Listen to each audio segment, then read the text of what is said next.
And we're live. It worked. Oh my god, amazing. Woo! Hey. Good evening, everyone. Good evening indeed. And it looks like the updates to the images is working that Brim was so lovely to update for us. Including the overlay. Everything looks amazing.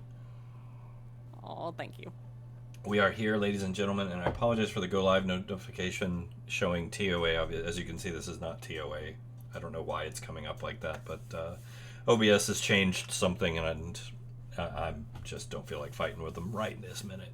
But we're good. We're here. We're Sigil Confidential, presented by Featherfall Tabletop. As you can see right there on your lovely big screen, we are embarking on our bold new journey, which kind of just stepped into it at the last session. So this is great new location, new chapter beginning for our tale aboard the Whispering Gale. And before I start just rambling off too much, I'm going to hand things over to Bryn, aka Prim, for our traditional last time. Well, I should point out that our last time that we were live, we did not get to recap the story so far of Sigil Confidential. So, going to be a bit of a longer recap tonight as I go over the story so far, which, actually pretty clean because we have a new arc starting tonight. So I am going to go over the first 4 arcs as briefly as I can. Friendly reminder to everyone who did catch our past recap stream. Sigil Confidential follows off of the original Stapleton Investigations campaign, where this campaign follows the characters from Stapleton Investigation, and the Cairn Legacy follows the world in the aftermath of the Blight. So, without further ado, our story so far in Sigil Confidential takes us to the Hive Ward, where Jimmy the Mouth Callons has sent out invitations to his friends to start up the old investigations agency, Stapleton Detective Services, once more. Draken, Freya, Kong, and Nil, on the recommendation of Master, answered the call. As they were getting Nil's employment contract squared away, Fall from Grace stopped by headquarters seeking their services. Someone had quite literally stolen the heart of her girl Delora, a construct. They took on the case, and later, business promoter Harris Hatches stormed by to warn the crew against ruining the reputation of his client's business with this investigation, or else. After assuring him of their confidentiality, the agency celebrated getting their first big breakthrough case and being back together again. The next day, the crew, joined by their landlord Zill, went to the brothel of Slaking Intellectual Lust to investigate the scene of the crime. While there, they heard a scream down the hall and rushed to successfully save the victim, Echo, before she passed. And they found the attempted murder weapon, a dagger of shadows. After talking to Grace, and just as they were about to leave, the lawyer Sly Nye slipped out of the brothel, looking suspicious. Stapleton Detective Services thought they had a lead, but the next day, Sly Nye's deceased body was on their doorstep, with a note telling them to back off, pinned to his chest with yet another dagger of shadows. The Mercy Killers showed up to take Jimmy to prison, thinking him the murderer, and the rest of the crew followed behind the procession. As he was being led inside, Jimmy got struck with a poison arrow, and Draken mind-spiked one of the attackers. Kong, suspecting Harris Hatches, raced to harass him at his office, accusing him of being the murderer. He was chased out, with Hatches saying that he wouldn't murder Sly Nye since he represented so many of his clients. Draken, Freya, and Nil, meanwhile, followed the attackers to the Gathering Dust Tavern across from the mortuary. Draken questioned the hooded attackers, but when he got no answer, he unleashed a fireball inside. This killed all of the attackers and burned down the tavern, but it also injured him and his colleagues, causing Nil to storm off, disgusted. Back at the prison, Jimmy wakes up after passing out hours prior. Noxana the Unwilling was just down the bench from him, giving him the cold shoulder and mumbling about her being punished for her relationship with Otachan. Rightfully figuring that they were both in the shitter with Otachan, and that she was just bored, Jimmy starts telling her the story of how the crew made their daring escape from Cairn. He won her over, and she teleported with Jimmy out of the prison. She left him with a word of advice. Otachan's an idiot, and it's far from Grace who he actually needs to watch out for. At headquarters, Draken, Freya, Kong, and Zil reconvened to go over what they found. In the middle of this, informants came to tell them that Jimmy had died in prison. Everyone was feeling hopeless and purposeless, wondering where they should go from there, when Master arrived at headquarters. Jimmy, meanwhile, noticed that Noxana dropped him off in the hive, not far from headquarters. As he approached the building, he noticed 4 different spots where snipers were keeping watch, crossbows aimed at the building. He decided to go to the Wickeltongue distillery instead, but a rogue Modron who had been following the crew around, Elim, tried to stop him from going inside. Jimmy refused at first, but he changed his mind once he saw the vats unmanned with 2 of them leaking. He decided to follow Elim through the underground of Sigil. Back at headquarters, Draken, Freya, Kong, and Master heard an explosion off in the distance, followed shortly after by the sound of wooden floorboards breaking downstairs. Ooh, pardon me, y'all. Hold on. They rushed down in time to see a mechanical hand break through the storage room floor, and Elim and Jimmy peeked their heads up afterwards. Elim was impatiently awaiting everyone to follow him as the 5 got caught up, saying something about a package. They followed him through the underground, and at the end of their trek, he gave them Dolores' clockwork heart. The crew walked away and hid the heart in a safe place underneath the agency before going back inside to have a serious talk about workplace ethics. The next day, Otachan paid the crew a visit in the morning, demanding that Jimmy deliver the heart to him, and he'll come for it soon. As the crew were discussing what to do about Otachan, snipers started shooting flaming arrows through the building. Everyone except Kong, who fell asleep in the rafters, dipped back through the hole in the floor to escape their pursuers. As they neared the location of the heart, a mysterious figure was stealing it from its hiding place. When they noticed the crew, the figure beckoned them to follow along through a portal. Once safely through, the figure revealed himself to be Nelios, a close friend of their landlord Zil.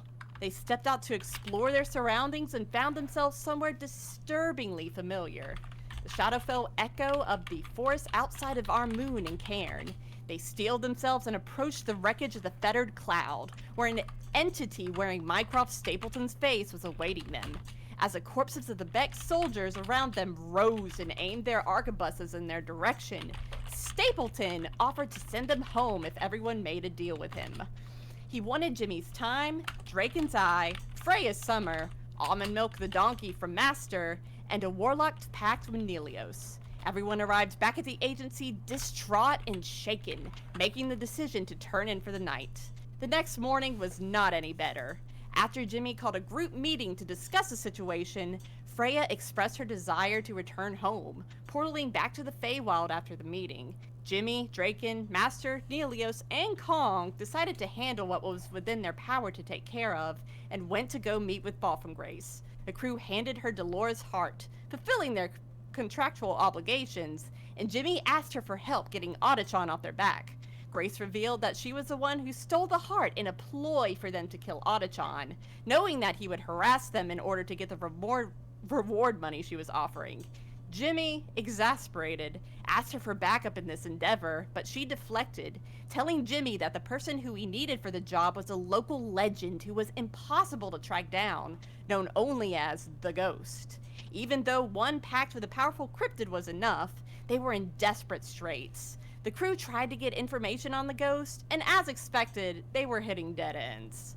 The situation wasn't looking great when they were supposed to deal with Otachan the next day, and the day of brought its own unpleasant surprises. Nelios, who had spent that night at headquarters, appeared to be dead, but he awoke after several black tentacles sprung from his mouth. With everyone awake, the crew split to make one last push to get information on the Ghost and Otachan, and Jimmy and Master were going to stop by the house he shared with Nil to try and convince them to help with Otachan. On the way there, Jimmy was charmed into entering an eerie, mist-shrouded alleyway, where an all-white woman with an unsettling visage led him into a tent and offered her services to help Jimmy with his Otachan problem. He had finally found the ghost. Jimmy and Master completed their trek and successfully convinced Nil to help them. Master stayed behind over concerns for Almond Milk's strange behavior, and he seemingly teleported right out of the house and by Jimmy and Nil's side as the pair were headed to headquarters. Stranger still was Almond Milk spoke to Jimmy in a very demonic voice. A crier outside headquarters waved around the after-peak edition of the day's daily chant, with a front-page article detailing Otachan and Fall from Grace's murders. So, problem solved? A woman named Leah, an associate of the ghosts, stopped by to help with Otachan, but the only thing the crew had to deal with was Almond Milk. Taunting and harassing them in that horrifying voice, the donkey's strange behavior pushed them to look into the entity they made a deal with. Draken went unconscious as he recognized the symbol of the angler on Jimmy's palm, and Leah rushed over to help stabilize Draken and help Nil with some of their wounds. When everyone was up again, they all decided to head down to the Wiggletongue distillery for drinks, which was quickly repaired following the explosion 3 days prior. The crew, joined by Master, spent the evening de-stressing, telling jokes and stories of the old days. Before the night wrapped up back at headquarters, Draken informed Jimmy that he was going plane hopping to try and get information on the angler, starting with the Feywild.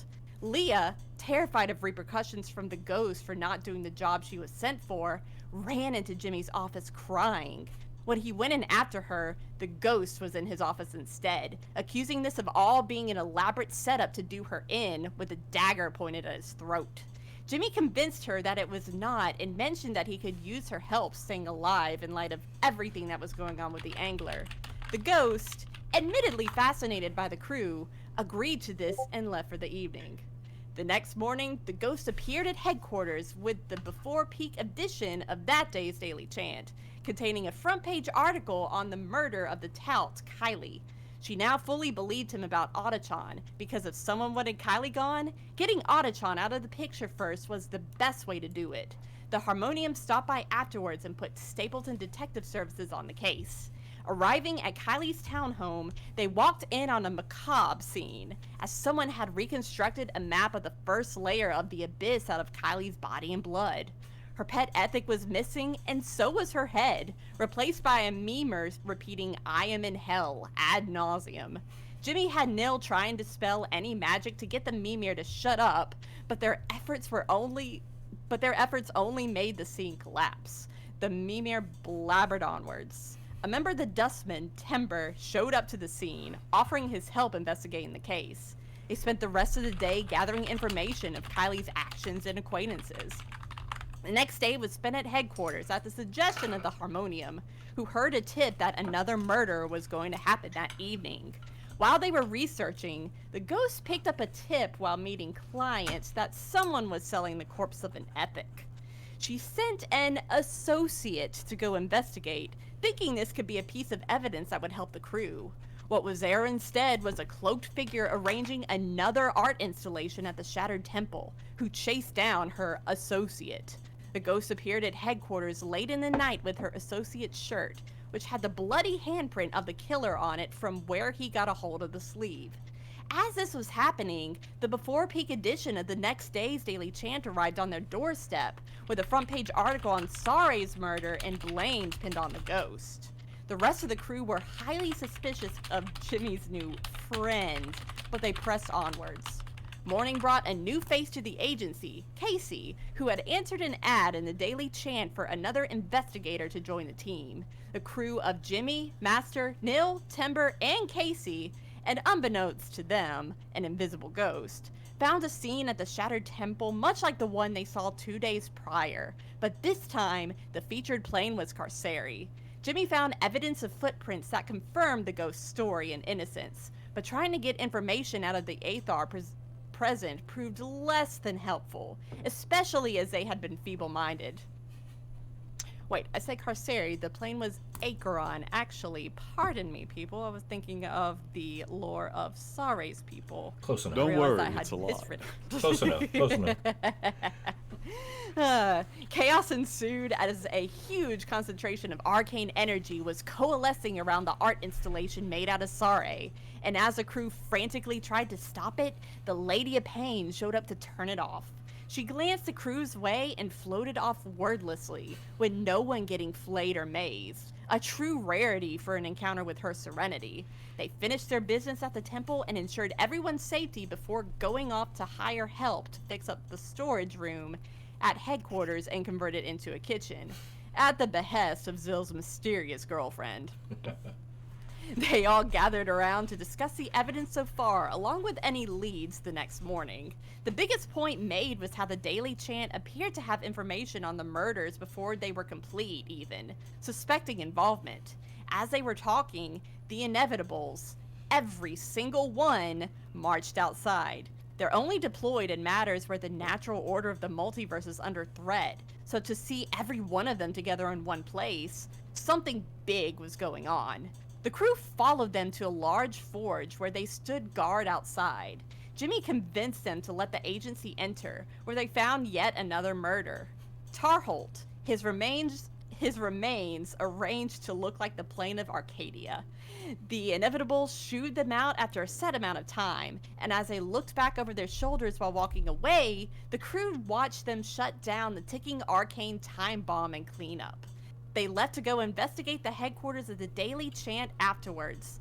Penbrum's parchments and papers. The building was empty of people and dusty, like no one had been there in ages. Stacks of the next day's Daily Chant lined the walls, with a front-page article on Tarholt's murder and blame being placed on Stapleton Detective Services. They went into the back room looking for more evidence. Failed print copies of the same newspaper lined the bins along the walls, and a printing press was in the middle. Jimmy stepped up to look at what letters were in the machine and saw ones for the date, 2 days after the current one.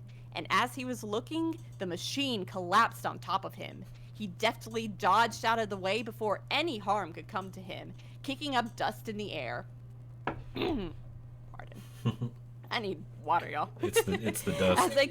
As they continued looking for more evidence, the crew heard a slight movement behind the wall. They ripped off the wall panels and saw Elend there, mutilated and near death. A quick bit of healing saved him from passing on, where he revealed that he had been stalking the crew the entire time with the intention of guiding and protecting them, vaguely aware of a threat hanging over Sigil, and he had singled out the agency as the key to stopping the threat. His speech became even more nonsensical and erratic, saying something about Elysium is next, Elysium is done, and collapsed into pieces after confirming their guesses that someone wanted to interpenetrate the planes with the city or become a god were both correct. Fearing the worst, the crew rushed back to headquarters, where they saw the body of a dead food dog that greatly resembled their beloved food dog companion and accountant who lived at headquarters, Hello. Pohan, lying there. Kong was over him, blood on his hands, looking genuinely confused and terrified.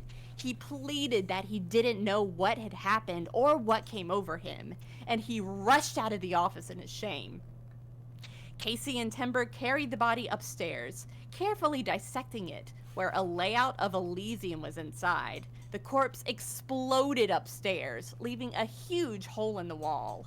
As they headed back downstairs, Timber saw the wilted plants around and got a feeling that his friend Malachi was involved.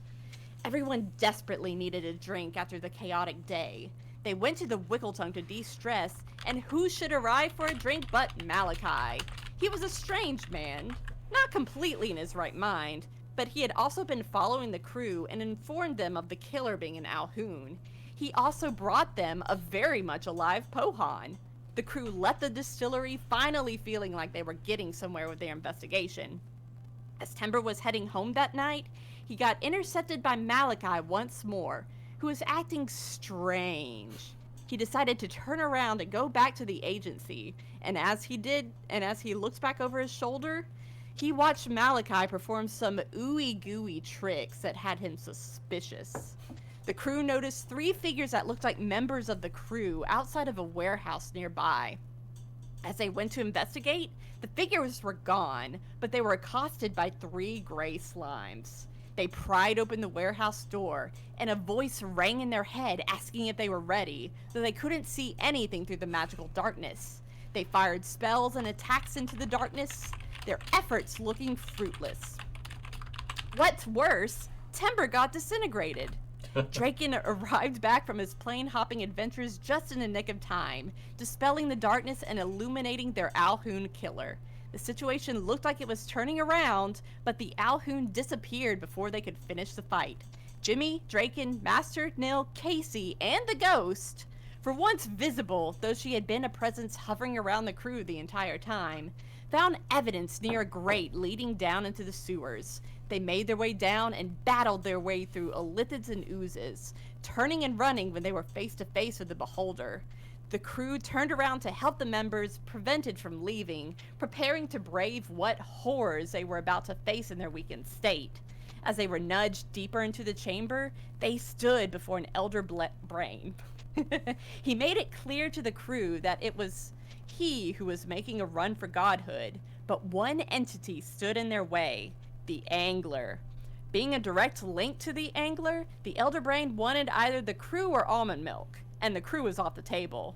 As they were discussing who and how they were going to retrieve almond milk, the Alhoon passed behind everyone, and neither the Elder Brain nor any of its cohorts could sense him, despite how he was making no efforts to conceal himself. Nil offered themselves to the Elder Brain to allow it to perceive the undead foe through them.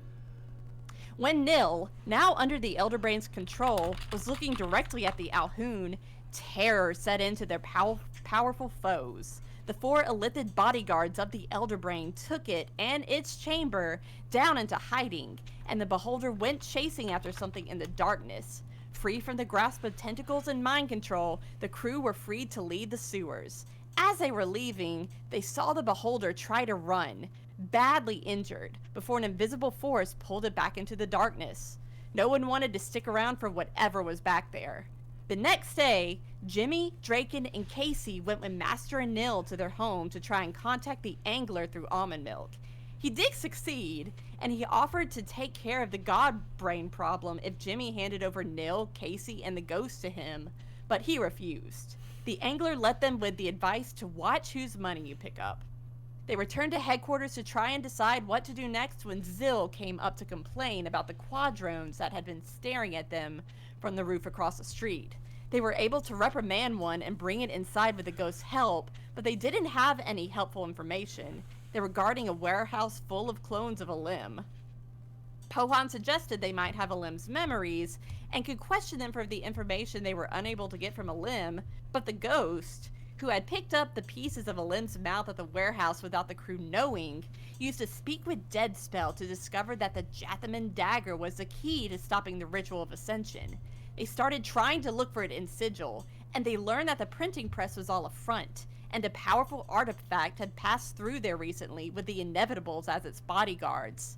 They started looking where the Inevitables could be in Sigil, starting with the warehouse.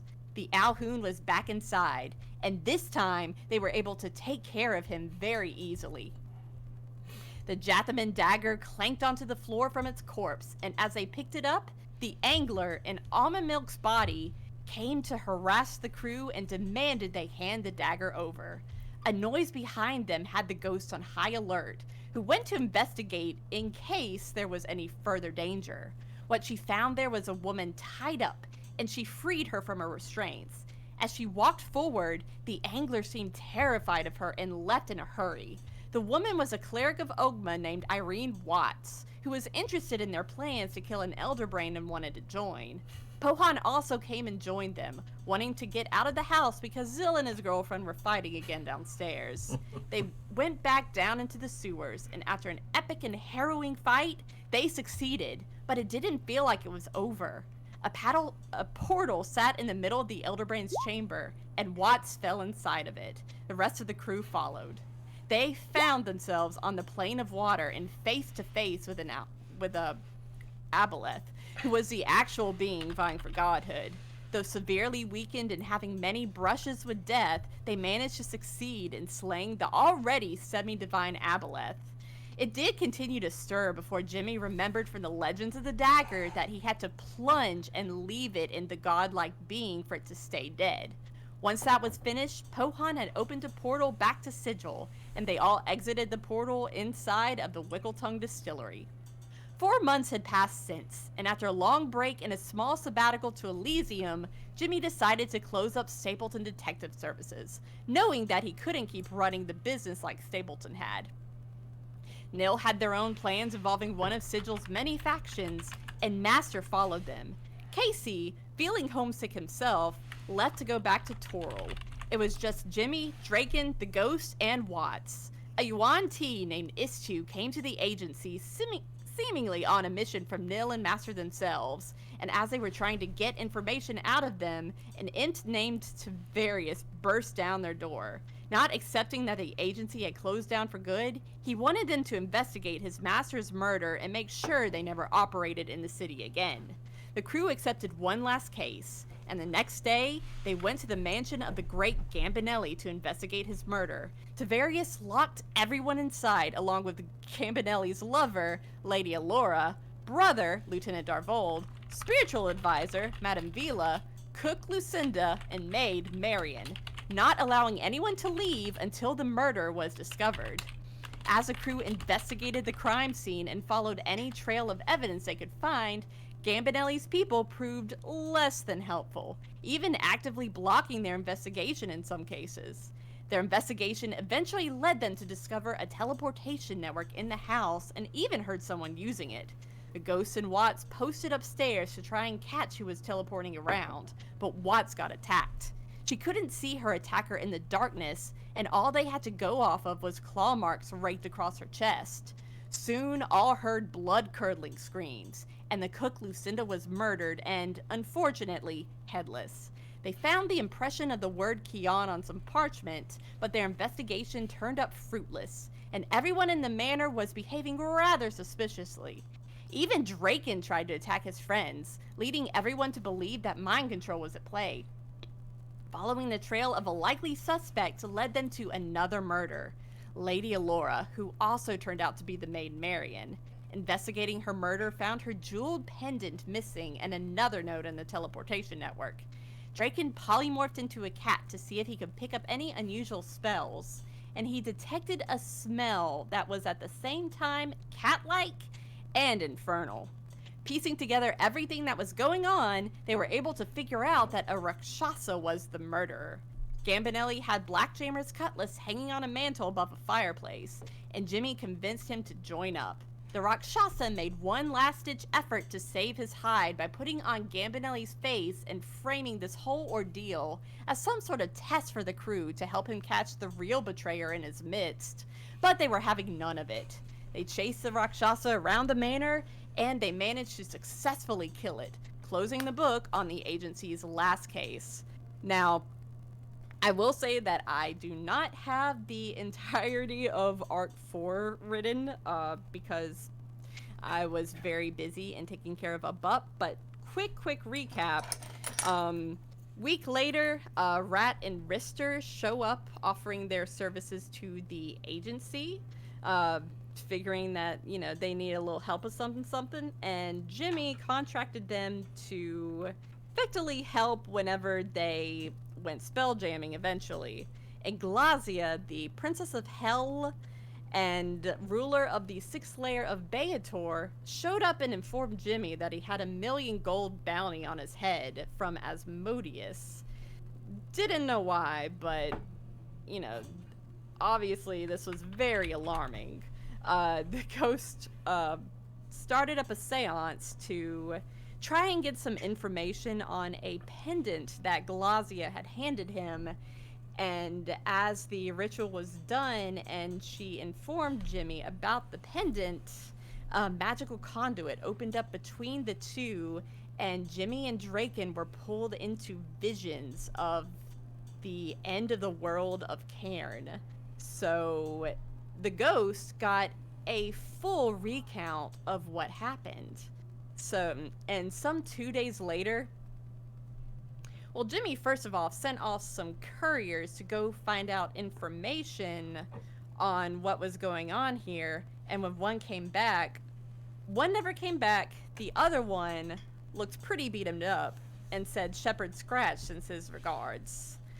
They noticed many tieflings scouting outside, and they tried to catch them, but it was rough. A lot of them exploded themselves. They were managed to be able to bring a few inside, but Shepherd Scratch himself, an archdevil, showed up and said that those tieflings ain't gonna give you any information. They don't know anything. And also, like, you know, I've got Kian, the Rakshasa who you murdered, and he wants to speak with you the next day. So they did so. They tried to get any information out of the tieflings, but came out blank. The Rakshasa offered them a deal that they would forget this whole ordeal in exchange for 6 soul coins, which with 6 members of the crew, it was pretty obvious whose souls they were talking about, and they refused, effectively. So they informed Kian of their decision, and he said, all right then, and sent a hit crew of devils after them. So that was a rough fight, but they were able to take care of all of them, including Kian, who the ghost popped into his soul cage, but things started going a little haywire after a few magical mishaps. And as they were getting nowhere and taking care of the last 2 devils, a very familiar looking pit fiend showed up, and they weren't going to stick around for the trouble. So they teleported away to a portal that would lead them to the plane of fire and disappeared onto it to go to Draken's home there. So they did so. They hid out, and Scratch showed up at Draken's home. That jerk. Yeah. He informed Jimmy that it was okay that he killed Kian. He didn't care. And you guys were all hallucinating wildly. Yeah, many of us were hallucinating wildly. The ghost, Rat, and Draken specifically. Yeah. So Jimmy had a little talk with Scratch. While threatening him with a pair of bags of holding. Yes. And Scratch said, meet me later, because I can use you. So Jimmy accepted, saying, okay, let's see what Scratch wants. And they had a time leaving the plane of fire. So Mafridi destroyed their portal home, which borked it up just enough that they went through and ended up on Arcadia instead. So after a bit there, they managed to get home. And during the intervening time, Jimmy used a ring of wish that he had found in his hat band after encountering the vision with the ghost and Draken in her seance, and used it to create a magical lantern with Kian's soul trapped inside. He was big mad. So once they arrived back in Sigil, they went to meet Scratch at the Split Tail Casino, who said that there was a big power play to be made out in the plains, or out beyond the outer plains, and he wanted a ship that was currently docked in the ditch, and Blackjammer's Cutlass, and the Evermap that the ghost had picked off of Kian back from when they were investigating Gambinelli's murder. And then Scratch would forget that this whole ordeal had ever happened. So they left. They were still trying to come up with plans to, get rid of Scratch. And they all left independently to go check out what it was they were supposed to do. The ghost went to check out the Whispering Gale, which is the name of the ship in the harbor. And while the ship itself was a little sus, a little creepy, even by her standards, the harbor was mostly empty, which, proved to be pretty good for them. Ristur had to go back to him and Ratt's businesses to take care of some business from some VIP clients, but Ratt had a friend named Crod who was coming to help them with all of these ship matters. So they went to find out more information on some of the spooky disappearances surrounding the ship. And Jimmy and Draken also went to go find Glazia, but she ended up coming to him. And from this, they were able to suss out that they were being played, which that should be pretty obvious. Just a continuous state of affairs for us. Just a continuous state of affairs, yes. So they posited that the only person who would be able to tell them straight in this situation was the angler, because they actually learned from Glazia that, well, not necessarily from Glazia, but they learned in their investigation in trying to find out information, that Asmodeus was big mad that Jimmy brought the angler to Sigil. And Scratch had some former beef with the angler. So they called up the angler, who actually showed up in his true form this time, and said, I am the only person who could get you out of there and to safety. But, here's a wager. Get out to Scuttler's Rock within the span of a week, and from there, all you have to do is take me home, and I will consider all of you done and released from any of your obligations to me. So with the clock ticking, they went down to the docks to, I suppose, start boarding. But while there, they ran into some Shawnekeesians who were apparently a ghost crew aboard the ship and also trying to get home. So this was pretty perfect for everyone because their interests were aligned. And they had a sometimes their crew, because come to find out, this Shawnekeesian crew was out of phase with time, and they blipped in and out of phase rather often. So once everything was squared away, they said it was time to set sail, as they saw 3 devils on the docks watching them ship out. So that now leads us to last time on Sigil Confidential. After getting everything squared away, the ghosts took the Whispering Gale through the Seafarer's Arch. The crew found themselves flying high above the outlands on the other side of the portal. Once they were a decent distance away from the Spire's magic negating effects, the gale began to nosedive, hurling many of the crew backwards and nearly losing Draken in the process. Ratt's quick thinking prevented them from catapulting off the ship, and the gale plane hopped, this time flying in the skies of the Plane of Fire above the City of Brass. One final hop, and the crew were in realm space, Toral's crystal sphere. Come to find out, the Whispering Gale was a plane jammer. They had a couple hours to kill before they reached the outer boundary and headed into the phlogiston. The ghost rose from the helm, still powering the ship from the helmet's link to it, to speak to Jimmy. The games and romantic tension between the two reached a climax, and they shared their very first kiss.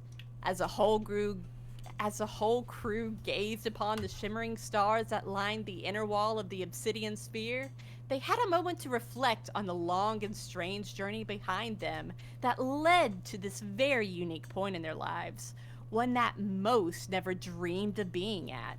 Jimmy and Draken dreamed about what they would do when they returned home. When Jimmy's thoughts drifted to the Shawnekeesian crew, his two began opening up more, offering their ideas on how to re-anchor the crew and converging with Draken and Ratt to brainstorm. As Jimmy and the ghost were left alone on deck, she opened up about herself for the first time, being vulnerable with Jimmy about her insecurities going into a potential relationship. When the others came back out on deck, Istu even started taking an interest in Crod's life. Eventually, it was time to breach the crystal sphere. The ghost sat back down at the helm and gave the gale the surge of arcane energy it needed to enter the phlogiston. It only took the remainder of the traveling day to reach Scuttler's Rock, and as they sailed into port, Krod and Istu tied the ship down for everyone to disembark. The crew's investigation days are now officially behind them as they have stepped into the brave unknown for a life of adventure. They made it to Scuttler's Rock well ahead of the time the angler gave them to make it there. With months remaining until they make it back home to Cairn, what perils await the crew in the great expanse of the Phlogiston? Can they hold on to their sanity and their lives with their ultimate enemy on board, sharing intimate quarters? Find out starting right now as we head into Arc 5 of Sigil Confidential, the Uncanny Odyssey. Bravo. Bravo. Bravo.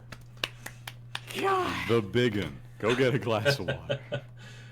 Oh. Yeah, I'll be right back. Angelic media medic. All right. Nice. For the audience at home, that was Everything. Everything. yeah, that was like 7 levels and a couple years. Yes, that was a vast story. A And doozy. I do just want to say, I never noticed. It was completely unintentional that I had named the maid Marion. Yeah. It's kind of a classic if you think about it. I Yeah. honestly, didn't realize I had done that, but that's actually hilarious. Very Sigil. To stall for time while Hannah gets her drink, I have a question for you, Church, actually. What you got? This has bugged me since the day it happened. Okay. Did we miss the actual location of the Jathaman dagger and you put it on the Mind Flayer? No. No, it was always on the Mind Flayer? Yeah, he stole it. Okay. That was my curiosity. Yeah, it was he stole it, definitely. And I promise, Two Socks, it was an accident. Sometimes I'm obvious, like the Spelljammer port that I added into Sigil, naming it the Sidewalk Inns. That was intentional, a little nod there.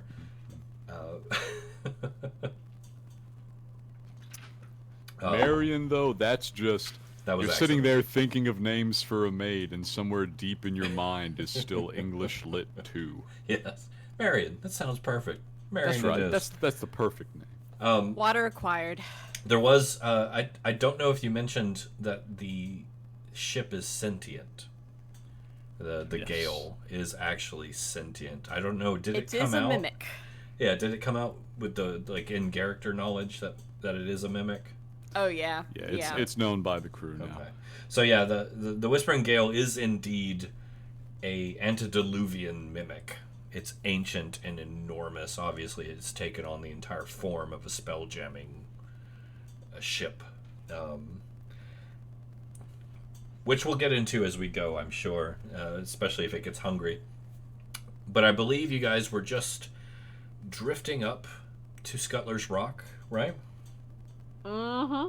Scuttler's Rock is, in essence, it appears to be a large asteroid-like structure, a large ball of rock. And all over it is just these structures that have been built up, like little nooks. And it's a huge village that covers this entire ball of rock. Gravity being what it is on the rock, it actually seems like people don't suffer from any issue moving around it. There's all kinds of ports and docks that stick out from this thing and other ships coming and going.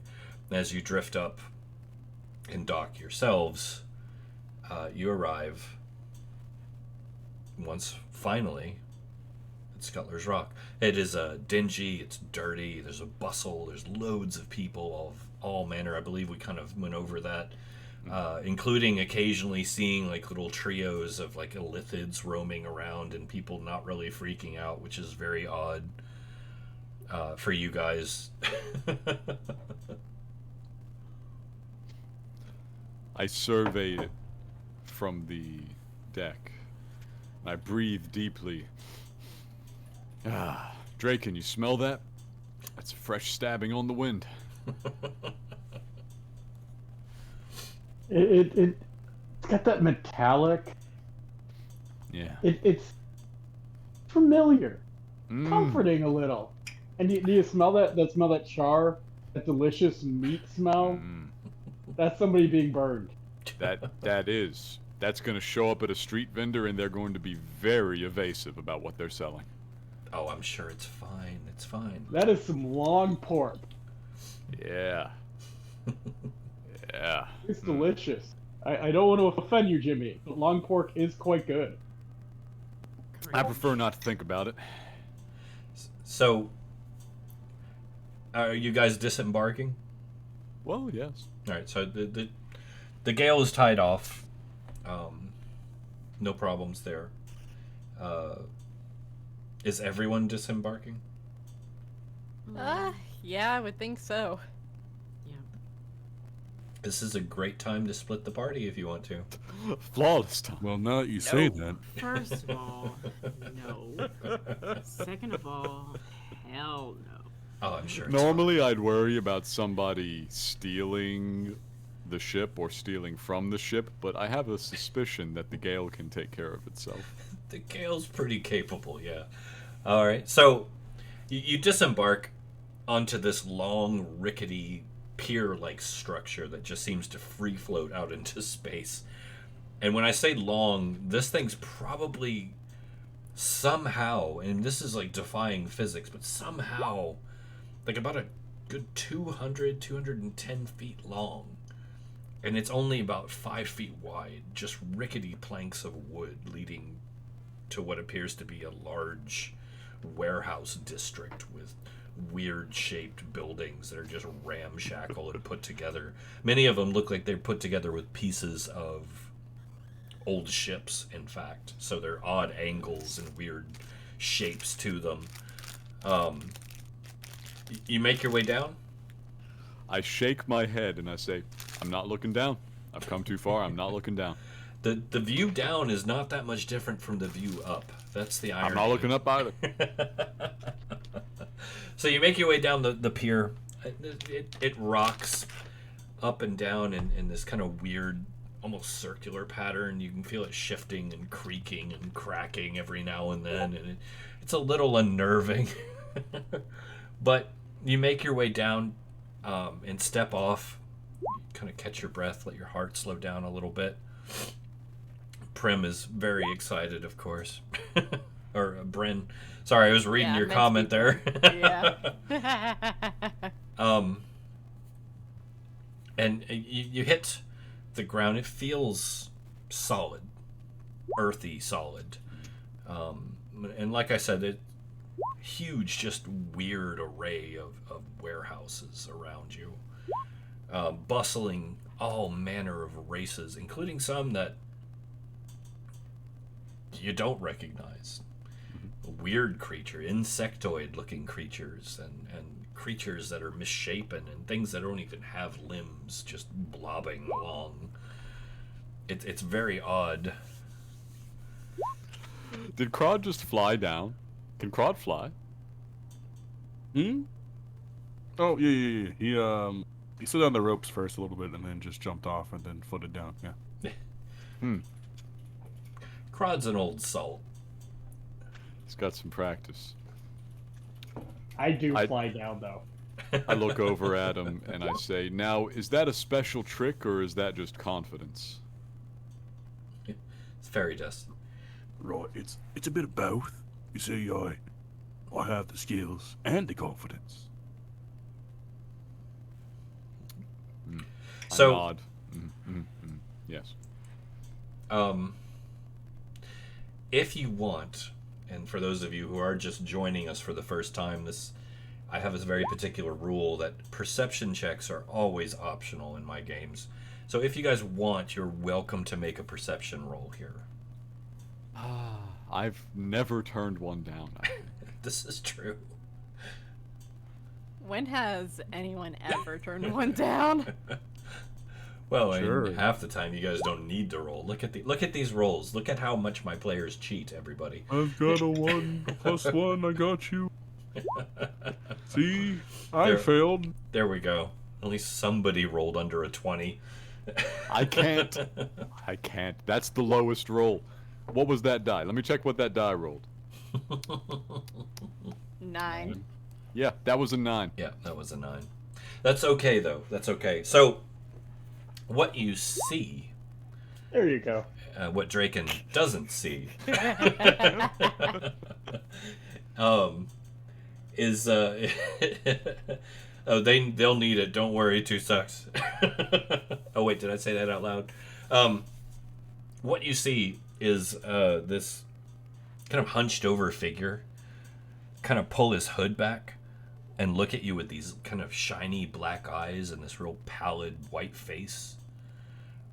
They're almost featureless and little locks of like white hair sticking out from under it. And he looks up and kind of looks at all of you. And then his eyes go wide and you just see him like bustle off into an alleyway between these 2 warehouse structures. Like he's in a hurry. Something spooked him. I choose not to worry about that. Okay. You know, if the angler wasn't here, I would say with some confidence we're the most dangerous things on this rock. I'm kind of used to having people having that reaction. Well, you're For probably now, not, I'll settle for second place. you're probably not as famous here as you were in Sigil. Oh, Well, famous, Might not sure. be fame, but All right, so you let him go. my bags of holding don't work here, so I've got the big guns out. Yeah, that could be a problem. I let him go. I can't speak for the rest of the party, but this is a confident new era. All right. So yeah, he noticed you and took off. If nobody does anything to stop him, he'll disappear into the alleys. You want me to stop him? Jimmy flaps his hand. He says, if they're gonna send somebody to impound the ship, it's like, well, good luck for one thing. And if it takes them more than an hour or 2, we'll probably be back here with the angler, and it's like, good. In that case, I will legitimately wish them good luck. So you're gonna let the changeling go? You said changeling? Changeling? We didn't know the changeling. That a changeling face. I mean, okay. Crod's knowledge of traveling the inner, everywhere. Would this be a bad... Would this seem like something really horrible to him that someone just looked at us and ran away? Not even just a casual, just like, oh, that's pretty weird. More like, hey, we're not in, like, a normal place anymore, so is that bad? Are they going somewhere that I should know about? Well, given that this individual is not recognizable to anyone in the crew, but notices you and recognizes you on some level enough to run away, you could probably figure that no good will come of it. And how far away are they? Probably about a good 60 feet disappearing into the alley as we speak. Okay, cool. I think Bryn will run after him. Okay. You just want me to stop him? All right, well, Bryn's running. She'll Okay. Misty Step to propel herself forward, and then make a mad dash. All right. Is Misty Step a planar portal or an active teleport? Active teleport bonus action. Okay. Okay. Just making sure. So, Bryn just poof Misty Steps as you guys are thinking about what to do. Well, Crod was going to instantly just go after them, but he's going to Run. action dash, so that's 60 feet. But he's also going to use his bonus action to do the same thing he did off of the ship, which is gain a 60-foot flying speed. Okay. Yeah, that sounds right. All right. So he's just going to like jump off of buildings or whatever structures that would be there if there are any, and just leap in front of him, I suppose. Okay. So basically, Bryn poof Misty Steps surrounded by the silvery mist and just shoom, comes out 30 feet ahead. And as you step out of that mist, your hair just blows past into your face as Crod just goes like super speed past you. Crod, are you trying to physically grab this individual? Yes. All right. Well, I'll get in front of them and see what they do first. If they happen to try to run away again, then yes. Yeah, he does. He's like, yeah. what? And just tries to go around you. Yes, I will attempt to grab them. Another slow blink. Give me that roll. Sure, I'll give you an athletics check. Why not? Okay, I grab. That seems fine. I grab them. Did I mention that my party cheats? No, that one's Don't legit. cheat. Apart from having 15 in athletics, which I think is very, very difficult. Okay, so, We got the big levels, we got the big numbers. I mean, yeah. So as he like tries to move to go around you, you just kind of like clap him on either side of his shoulders with your hands and just kind of lift him up. His little feet kind of start kicking, and he realizes like he's not going anywhere. He kind of starts squirming in your hands. Let me go. What are you doing? All right, calm down, calm down. Bryn will start to slow her pace and say, "What are you in a hurry for, darling?" He's look, help, I'm being assaulted, help. You're not being assaulted. We just want to know what scared you. Nothing. Nothing. Wait. At this point, Jimmy's strolling up behind, Nothing. and he says, "We scared him. He I'm is inside. being assaulted." I'll roll an insight as well because it's fun. Oh, Yeah, meet or beat. Yeah, sure, I'll roll one. he actually. Wow, he's actually beating all of you. How about that? Ah, It do be a he's a change. good liar. You can't read him. He's scared. You can't really read truth or not, basically, because he's terrified. No. A shame. You say nothing, yet you ran from us. I didn't do nothing. I mean, he's the one grabbed me. All I did was come. I'm trying to get to work. I got a wife and like 12 kids to feed. I'm trying to go and make my wage. This guy's manhandling me like I'm just some piece of meat up here on the docks, out here walking around for anyone to just pick up and swing around. This is improper and unsanitary. I don't know where your hands have been. You better put me down right now or I will call for the guards. He does make a good point. So, Church, Yes. we have taken a moment to glance over Scuttler's Rock. It Okay. really doesn't seem like the place that has guards. It is That actually, will come. It is when actually you big. yell. It is a big place. There does seem to be an existing infrastructure.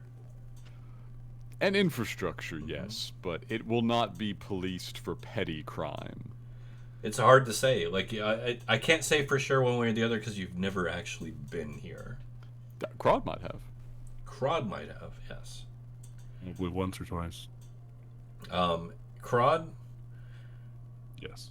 would you like to give me a? Let's go with history. History check. History. Mm-hmm. There you go. 22. 22. 22. Cheating bastard. No. I know. What? We're gonna start implementing disadvantage bonuses people can buy. I swear. So Excuse. you would know that there is actually a prince of Scuttler's Rock, and he takes his property very seriously. He does actually have an active militia that patrols against petty crime.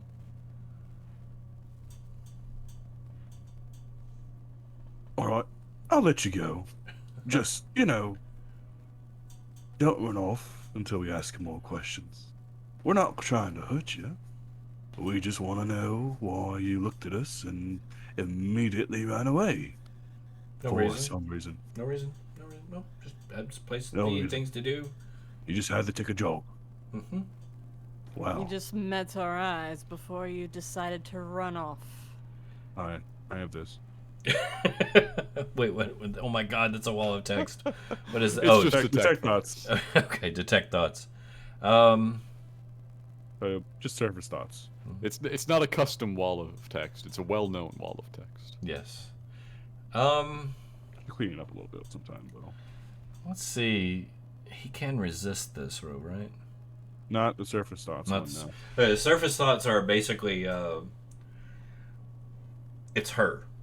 It's her. I've got to get out of here. I've got to let them know. It's her. Oh. Who's her? What? That's significantly easier to discern. What are you talking There's about? really only one her here, right? He's go. Yeah. That one. I don't know. Maybe some races looked weird. Can't tell the difference sometimes. Is this a changeling thing? What are you talking about? Who's her? What? Pushes them slightly towards Bryn. He recoils slightly. Oh. What's all this about? Nothing? Well, they're very concerned about somebody. I believe it's you. What?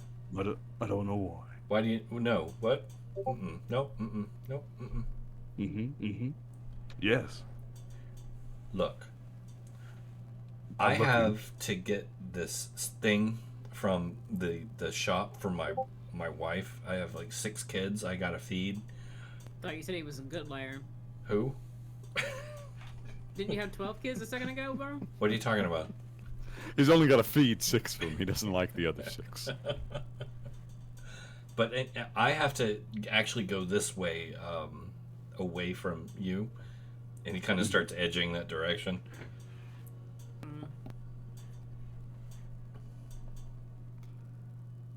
I mean, Crowd's looking around to see if anyone's going to try to tell him to not make sure he doesn't.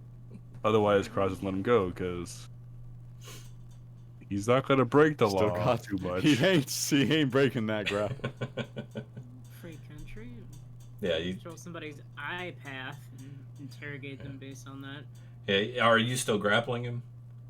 No, I let him go. Okay, yeah. So he's starting to edge away unless somebody's stopping him or getting in his way.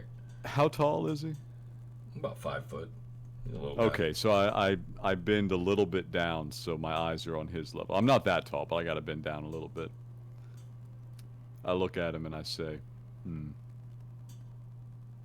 make sure they know we're here. What? Big smile.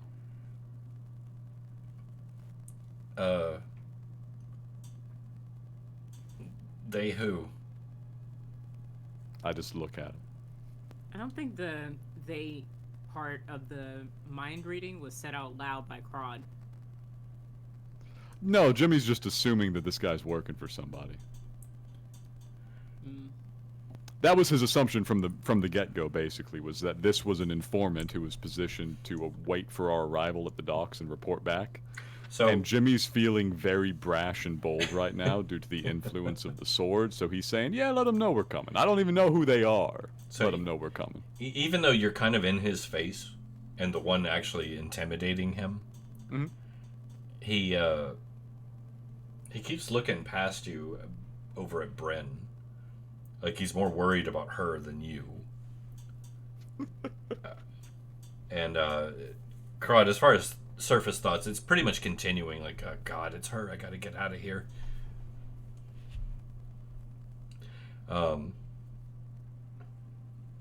Yeah. Bryn's just standing there with her arms crossed, looking down at him, because in her mind, this dude just straight barmy. Yeah, he's looking at Bryn like trying to get away from her, is what it seems like. And he's edging away, kind of like pushing back a little bit. I'm just gonna mosey on this direction, take a couple steps away from the creepy dude with the weird hat.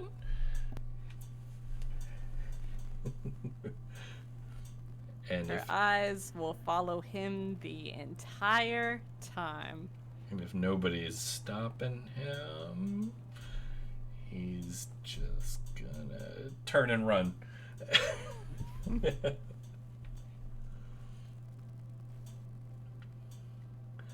Anybody trying to stop him or letting him go? I'll let him go, right? You want Let him him back? go now. You want him back? Nah, So I just want to fuck with the guy. Uh-oh. When he gets about 90 feet away, I teleport him back to us with a vortex warp. Oh, God. Is there any save or anything on that? He can make a DC 20 con save. Cons? Oh, my God. Yeah, no. He fell into a portal right in front of him and ended up right back in front of us.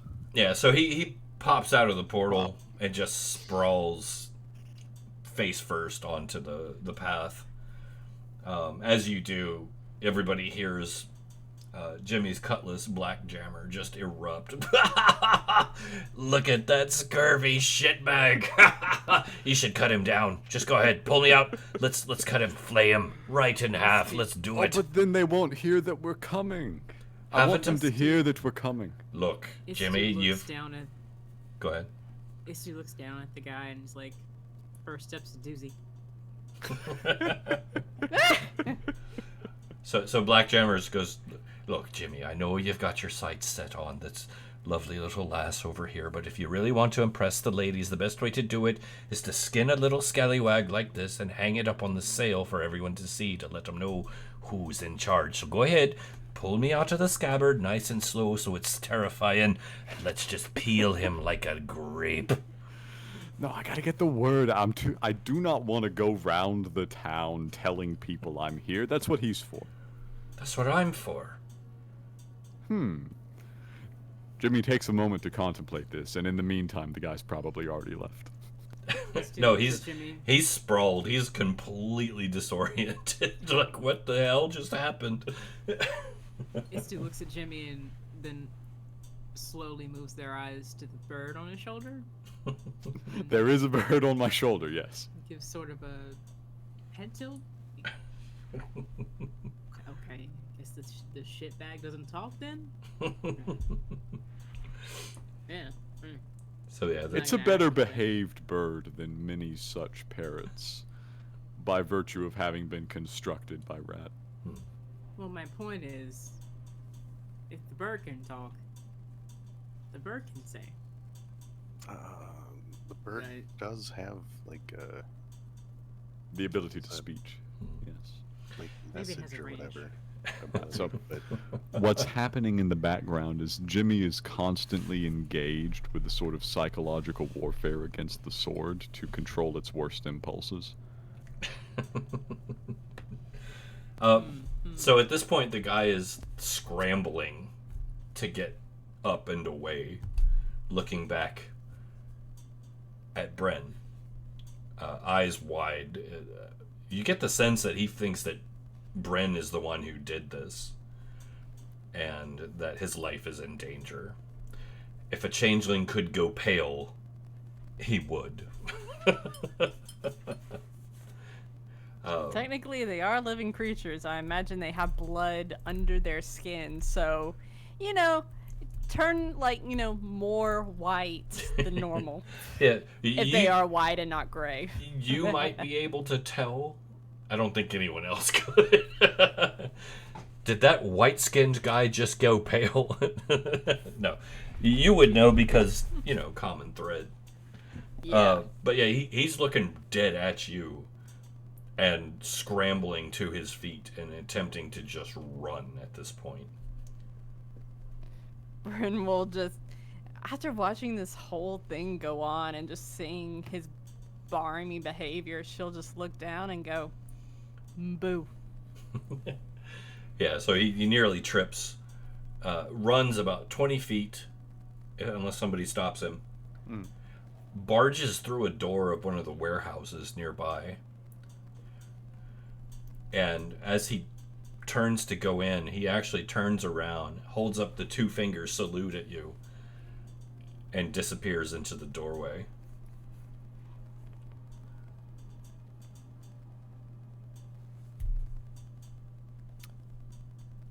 Well, he didn't make it very far, did he?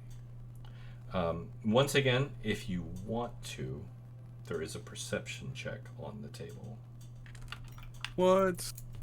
Let's all just not make it, you know? Skip it. It's all good. Yeah, just... No. So, so far it's everybody but Ratt and Istu. Yeah. Oh, over there. What is that? Oh, what are you guys looking at? Oh. As he scrambled from where he fell face first onto the path, those of you who made your rolls, aside from Ratt and Istu, noticed that he dropped. It looks like a scrap of paper or parchment on the ground.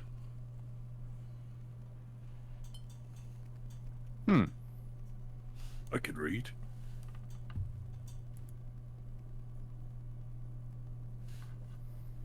I'll reach for it.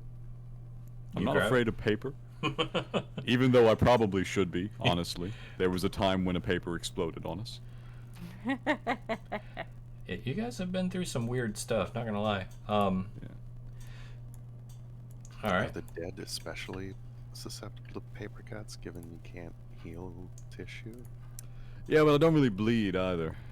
Yeah. It just kind of happens. Where did? All right, so I pick up the scrap of paper. All right. Let me see here.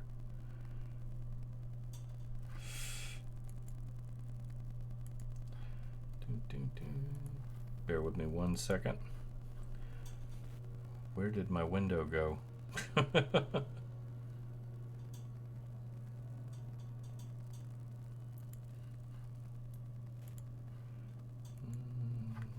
Okay. This is gonna look really weird for a second. Don't freak out. Everybody stay calm. Don't panic. While we're not freaking out, can I ask you a hypothetical question? Maybe. What's up? Alright. What's up? If, perchance, hypothetically, I were to transform a medium-sized humanoid using polymorph, change him into a snake, could I then turn around and use my innate spell casting to cast animal friendship to make them my friend? You said snake. I heard steak. I did too. Snake. Sounded Yes. delicious. All right, it's in your Jimmy. The Racial. fragments in your. Oh, okay.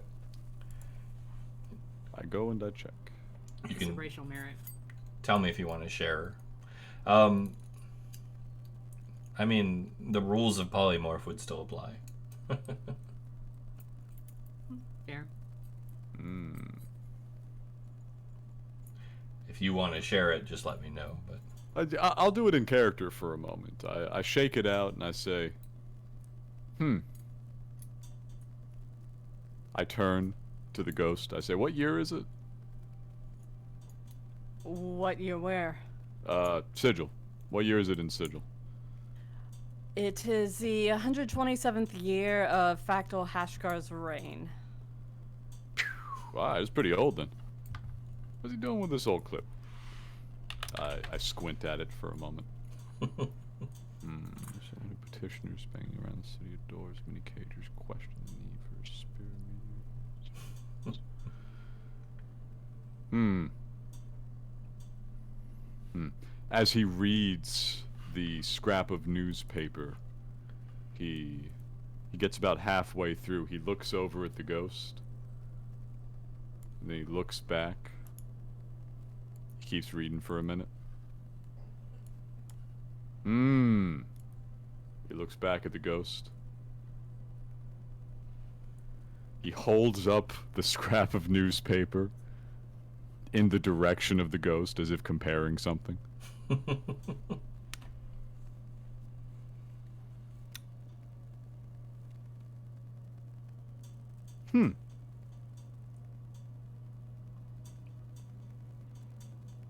He starts to giggle a little bit.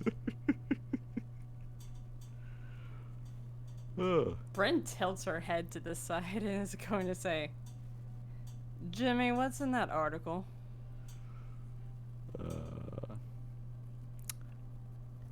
What's the appropriate phrase? What's the appropriate phrase?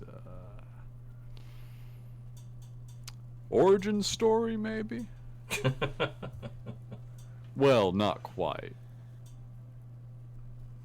Seems a bit more... Here's what it actually is. I would call this a tale of death that was greatly exaggerated. She is raising her eyebrow at Jimmy at this point. He turns the scrap around. Oh, that old thing. You can feel free to share it with everyone. Yeah, Jimmy says, our dear friend the ghost was actually famous for a little while there. Before she became her current kind of famous. And then I passed the fragment along to Crod, who seemed to be closest by, so that he can read it as well. I believe I've shared it with everyone. Yeah. So yeah, that's what he seems to have dropped. He says, now I wonder what on earth that was doing out here. That was a long time ago and a pretty far way away. I wonder too why he had anything to do with me. How? Yeah, so We've heard this name before, though, right? From Elim, certain people have, though, and actually, I think the only people present who have heard the name was literally Jimmy. Because the people who heard it was like Timber, Casey, Master, and Nil. Yeah, I would have.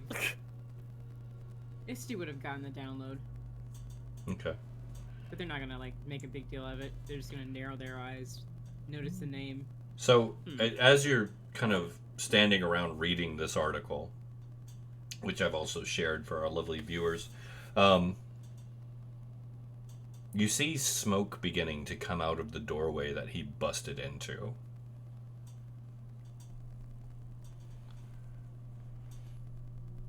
Should we be on a different map? Because I just see the ship. No, there's no real map for this point. We're doing Okay. theater of the mind. I saw it ping. That's why I asked. Because you said the door, and then I saw it ping on the map, and I was like, "Is that supposed to be the door?" Yeah, no, you're good. No, okay. Theater of the mind. Yeah, so at this point, she's going to look up, put her hand on Jimmy's shoulder, and say, how about we talk about this later? Yes, let's. I look down at the smoking door and I say, should we be worried about that? It feels so beneath us now. I didn't Bryn- do it. Bryn's already turning to walk away. Walking away from the smoking door or towards Yes. it? From the smoking door, because she doesn't feel like dealing with this right now. She don't wanna. It's all good. All right. Anybody else doing anything? I think my curiosity may legitimately get the better of me. All right. Istu takes careful notes, which is very weird. Noticeably an alteration. Okay. But that's it. What you doing? Should we see what's burning? I kinda wanna know. We should. I didn't cause it, but I can make it bigger too, which kind of amuses me. I want to see what someone else did. I mean, we're here early, aren't we? I mean, it's fire in a warehouse. That just it calls to me. Yeah. Oh, maybe Alright. that's where they store the fireworks. All right. So you guys, are you heading that way? Yeah, I can't help myself. Okay. So you guys make your way to the door. Bryn will turn around and follow. As you reach the door, the smoke is starting to billow out from under it. There's something really burning inside. Istur uses Mage Hand to wave the smoke away from their face. Classic is too. Well, I don't really breathe, so the smoke is more of a problem with obscurement than anything for me. All right. Paused in front of the door, I say, if I open that, it's probably going to get a lot worse, isn't it? Probably. Probably. I think that's how fires work. I'm sure it's fine. But the same token, we can be ready for it. I'm sure it's It's fine. to. Do you have prestidigitation? I don't. Alright, well, I do, and I can put out like a campfire, so I can try to get the part of the fire that comes right out the door. Oh, okay. I have Fireball, but that's not what you're going for. I see what you It's mean. the other way. Yeah. Yes, I am gonna put fire out. I know it's rare, doesn't really go along with me, but Okay. Are you opening the door? Yeah, I open the door and then step to the side of it just in case something comes barreling out. All right. Who's immediately behind you? Nobody, hopefully. I would have cleared them out. I'm expecting a projectile. Because I'm picturing Draken standing there ready to put out a fire. I Brent- should be close enough, yeah. Yeah. Bryn's beside him Okay. because she has prestidigitation as well. She would be ready to do that alongside of him. All right. In that case, a crossbow bolt just basically speeds between you, just poofs through the smoke and harmlessly like sticks into the wall of the building behind you. The smoke kind of billows out, and inside you see the little changeling standing over what appears to be a metal wastebasket of some sort, throwing documents into it that are on fire. The thing that stands out the most is the interior of this room is just covered with scraps of paper and drawings and sketchings and scribblings with these strings like tacked between them, just spread all over the room. And as you look in, he's got this crossbow and he's fumbling to try and reload it as the smoke is like billowing out, and you can see his eyes are watering and he's kind of coughing, like it's actually messing him up worse than it is you. Yeah, Bruno prestidigitation and put that fire out. I'd like to think I do it at the same time, so we both do it. Yeah, it just goes poof. Ends instantly. I would like to make a rapid investigation check of his string diagram to see what exactly was he investigating. Now, rapid investigation is going to be a little difficult. I'll. Make this a bit easier. What do you want? I would like to freeze the guy that's tearing down the strings. Well, so he's not tearing them gotta- down right now. He's trying to reload his crossbow. Yeah, I think it would be better to just freeze him right where he's at. All right. What are you using to freeze him? Well, it doesn't work like that, but you know, this. Oh, you putting him in stasis? Yeah. Oh, okay. What's the DC? He's very wiggly. Against my spell save is 18. 18. Yep. Uh, Yeah, he just kind of goes stiff as a board, eyes roll back in his head, as much as you could tell, that they would do that. And he drops his crossbow and kind of goes boom, and falls backwards, just doosh on the floor. So you're just gonna be as casual as possible about that. His two sitting there, like, looking at their nails. Oh, Yeah, it's what- fine. What happened? Fell asleep. Weird. I take a more casual look at the conspiracy wall. Okay.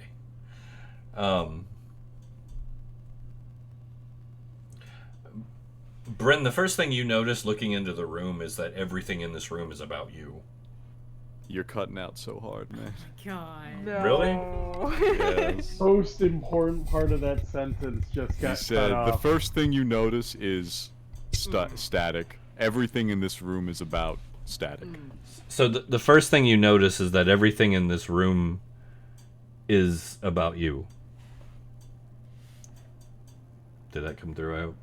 You That did was that the- time. yeah. Yes. Okay. Yeah. She's just going to look around, like shaking her head, and just say, "Oh my sodding." That's what you get for being famous. This Prefer is to a work in the level of shadows. This is a level of obsession beyond anything I've seen, even the worst of them in Sigil. Do you know how many ghost hunters I've had to deal with? Seen a couple. I've dealt with a number. Yeah. So. None were on this level of obsession. Can I glean from looking at his materials what exactly his interest was in the matter? Well, now I have to ask: has everyone come into the room? I think I'm holding the door on the outside, like making sure nobody else comes in. I would have come in. So everyone's in except Rat. Rat. Crawl. Stu is last in. I think. Okay. I'll be a guard dog and watch the door from the outside. Okay. Yup. So, Crod, you're new here I am, yes. with the group.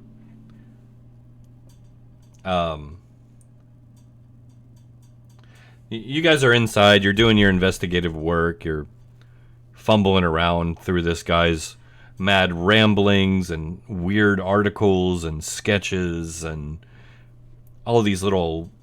Most of it's nonsensical. Some of it's true. Some of it's completely fabricated. But all of it ties to one central figure. And as you're looking, Crod, you notice this human couple kind of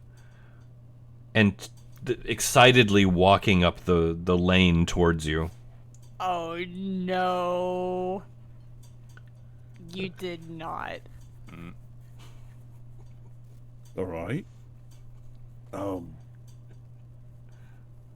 They're walking up, but they're not like walking in yet, right? No, they're walking towards you. Okay. I guess I'll wait to see if they talk. Shoulder my rifle. If this is who I think it is, Bryn's going invisible. Now. Well, so far Let's it's just Crod that's seen them. Let's talk about manifest destiny. As soon as I put it in the chat, oh, It was time. So yeah, they continue their way up, and they look at you, Crod, as they approach the doorway, and then they peer inside. I will attempt to shift my body to block their looking inside. Or what? So, what you need? I knew it, honey. I knew it. Look, there they are. Look at the walls. It's everywhere. Invisible. She's doing it now. Once she hears them, no, it's over. It's gone. Yes, honey, I see it. She's in there. Sir, you have to let us in. It's very important. I look back over my shoulder to see who Crod is talking to. Two very familiar figures. The expression on my face is just a jumble of emotions. It would take scholars decades to figure out what Jimmy is feeling right now. He says, they would interpret it as this one sound. Ree! says, Crod, don't worry about them. Let them in. Are we getting rid of all this before they see it? Well, it's, I'm not No sure offense, it's that Jimmy, much of a problem. not asking you. That I Jimmy goes- to someone else. She's invisible, mind. So she will come up and whisper in Draken's ear, "Don't worry about it." All right. Ted, I told you this was the right course of action. I listened to the spirits and they told me to come here to this little rock in the middle of nowhere and that we would find her. And look, the trail continues. Who's that little man asleep on the floor? Against the wall, like, Bryn is just... She's face palming so hard. Invisibly, of course, but she's just like, oh my sodding. Jimmy, Yes. it's very strange that we find you everywhere the trail of the ghost leads us. Jimmy shrugs and he puts his hands to the sky and he says, guilty as charged. It is definitely strange, isn't it? What do you think, Mrs.? I believe it's called stalking. I think that Jimmy here might have a little demon problem of his own, dearie. I think you're right, Mrs. You're so close. You've no idea. Lauren Warrain. And for those of you joining us, this is Ted and Lauren Warrain from Sigil. Ghost hunters extraordinaire. Ghost hunters extraordinaire. Researchers of all things supernatural, except they don't realize that in Sigil that's just natural. Normal. So she places her hand on your chest, Jimmy. Mm-hmm. Ted, I can feel it. There's an evil presence in this man. It's like a cold, swift French kiss of death. If we all collectively showed the lady our hands, she would pass out. Jimmy flaps at you as if to say, no, they don't deserve that. I can sense it.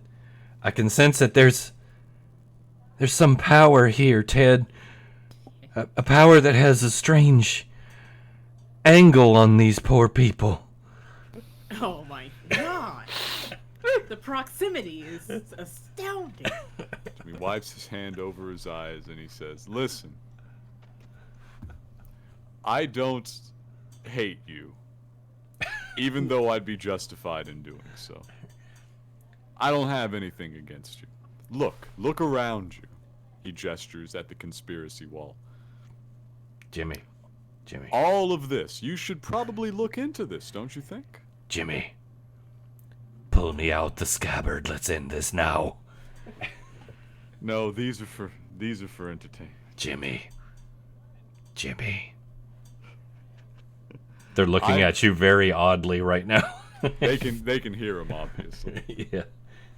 I say no, I'm legitimately convinced probably the only active godly power in Sigil is somehow protecting them. There's no other explanation for why they're still here. Jimmy. Don't make me force you. It would be an albatross round my neck to do such a thing. You know how that's bad, I'm sure. I'm very disappointed in you, Jimmy. Ted, we should go. We should go. There's much more here than I'm ready to deal with, and the powers that be, I can feel it closing in around me like darkness. Do you hear the voice of the demons? Okay, so at this point, we are going to do a thing that I've been wanting to do for a hot minute. So I'm going to use mislead so Bryn will still remain invisible, but a semi-transparent image of herself is going to float up in the air and without any feet and in the most ethereal, unsettling, and ghostly version of herself she can muster, with fog all around at the base of her and wisping up off of her form, with the stars of the night sky visible in her dress. This image is going to appear behind Jimmy, and just imagine she is put on the spooky Bryn voice for a second, because my voice change software wants to be a but The reverse echo. yeah.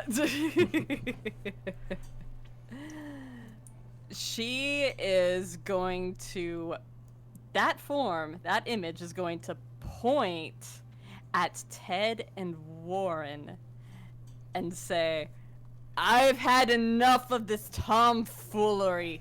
Leave this place now, you insolent fools." All right. So as you do this, Lauren does the absolute classic hand to the forehead.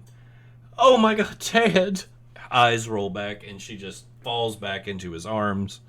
Ted gathers her up, throws her over his shoulder, claps one hand over an ass cheek, pauses for a moment and kind of grins, and then shakes his head as if getting back in the game, looks at all of you, and then turns with his wife over his shoulder to run out the door.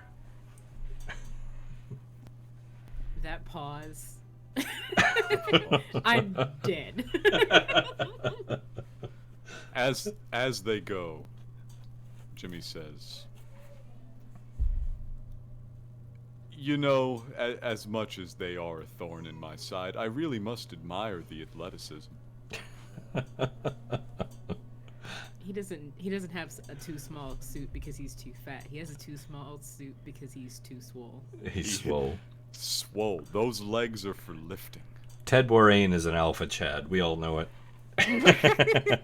So, props to him. Hopefully they get the hell off this rock. But yeah, they make their way out unless somebody hinders them otherwise. I'm not sure who would do that. And you are left within the conspiracy theorists' chamber.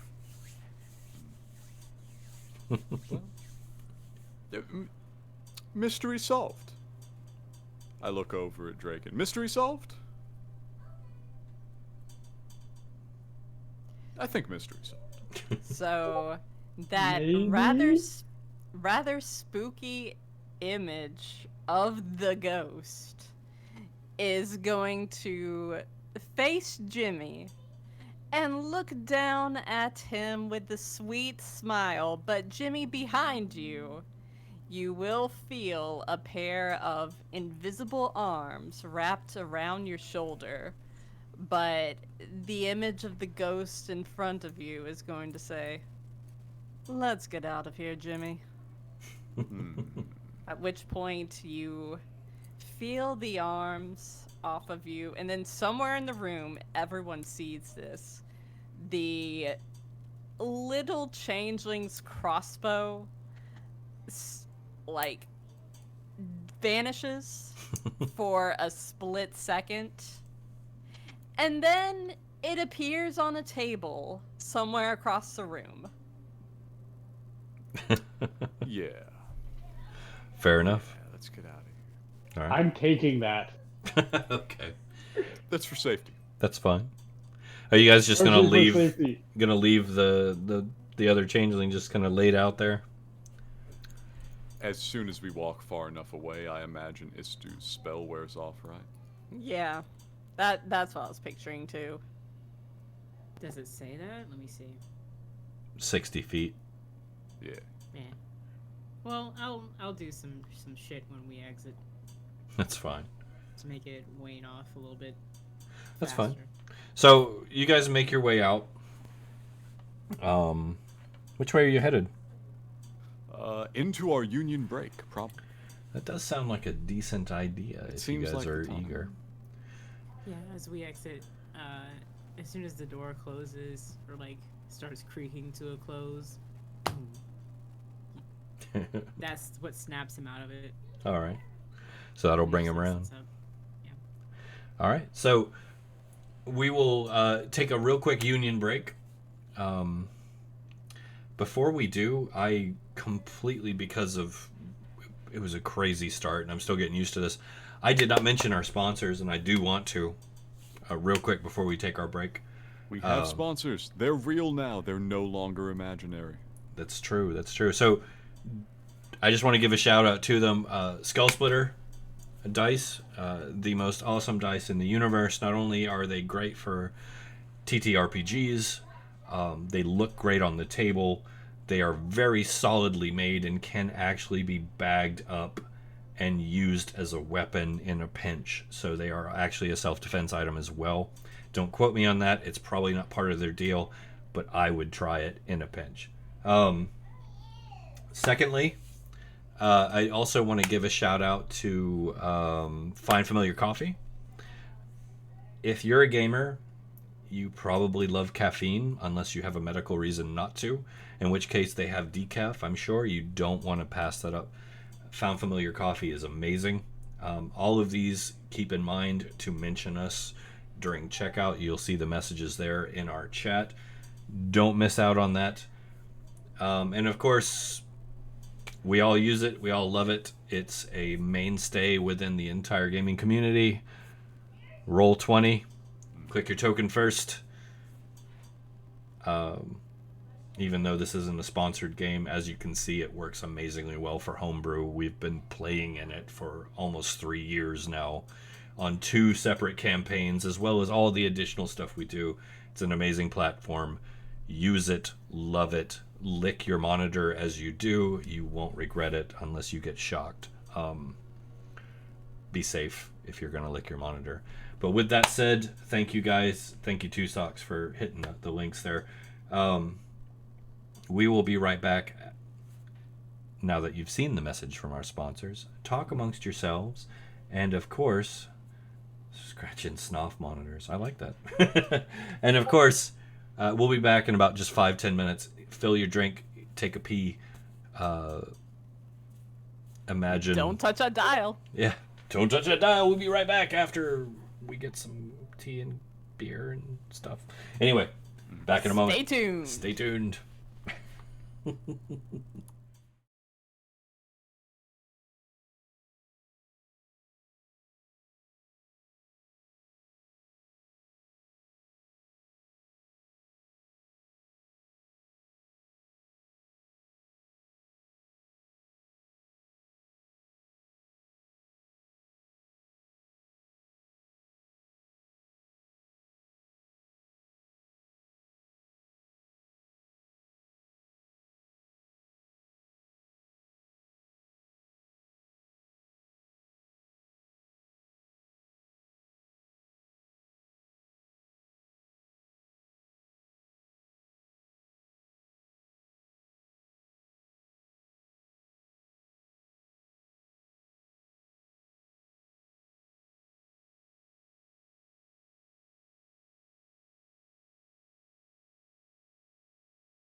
Oh my god, we're back.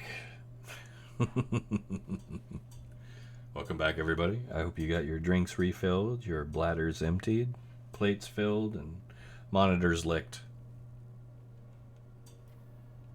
Everybody lick their monitors? I've only got the one right now. I can't afford to.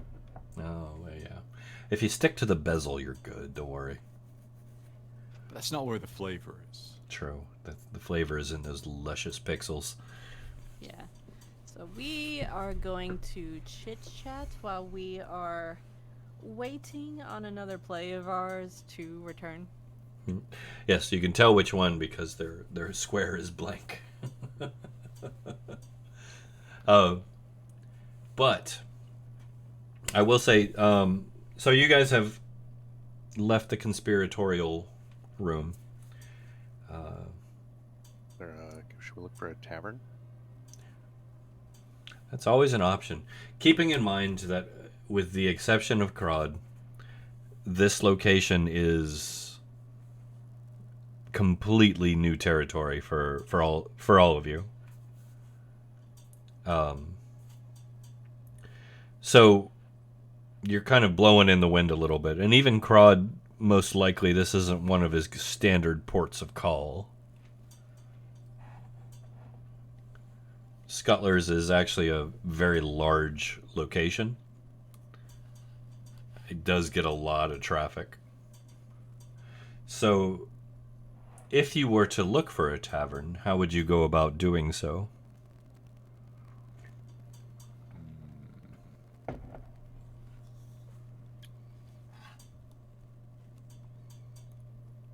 Haven't had to do urban survival in a while. Well, we've done a lot of survival in an urban environment, but that's not really the same now, is it? No. This is a little different.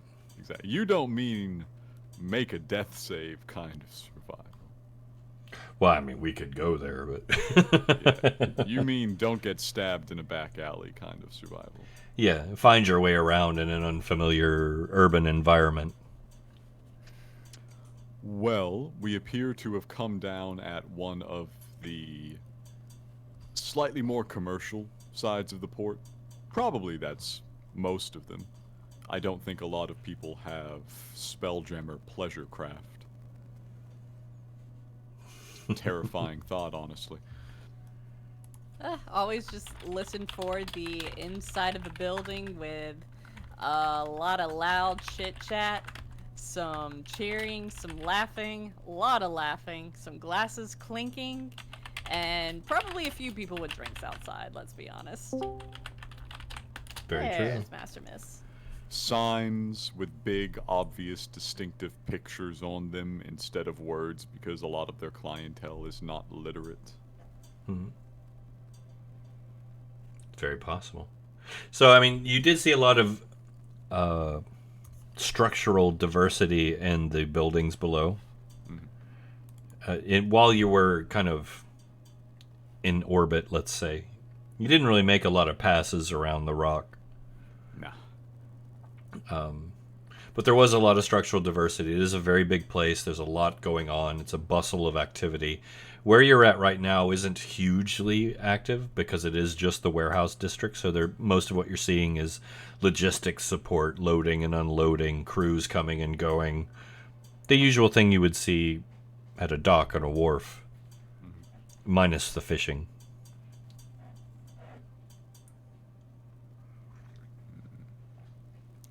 But you are still kind of right at the edge of it in the warehouse district.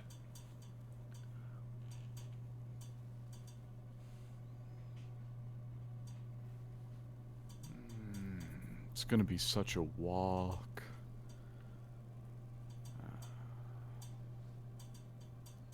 That image of Bryn, because she still has mislead going, so this ghost right beside everyone is just going to look around and just say, well, let's get to stepping then.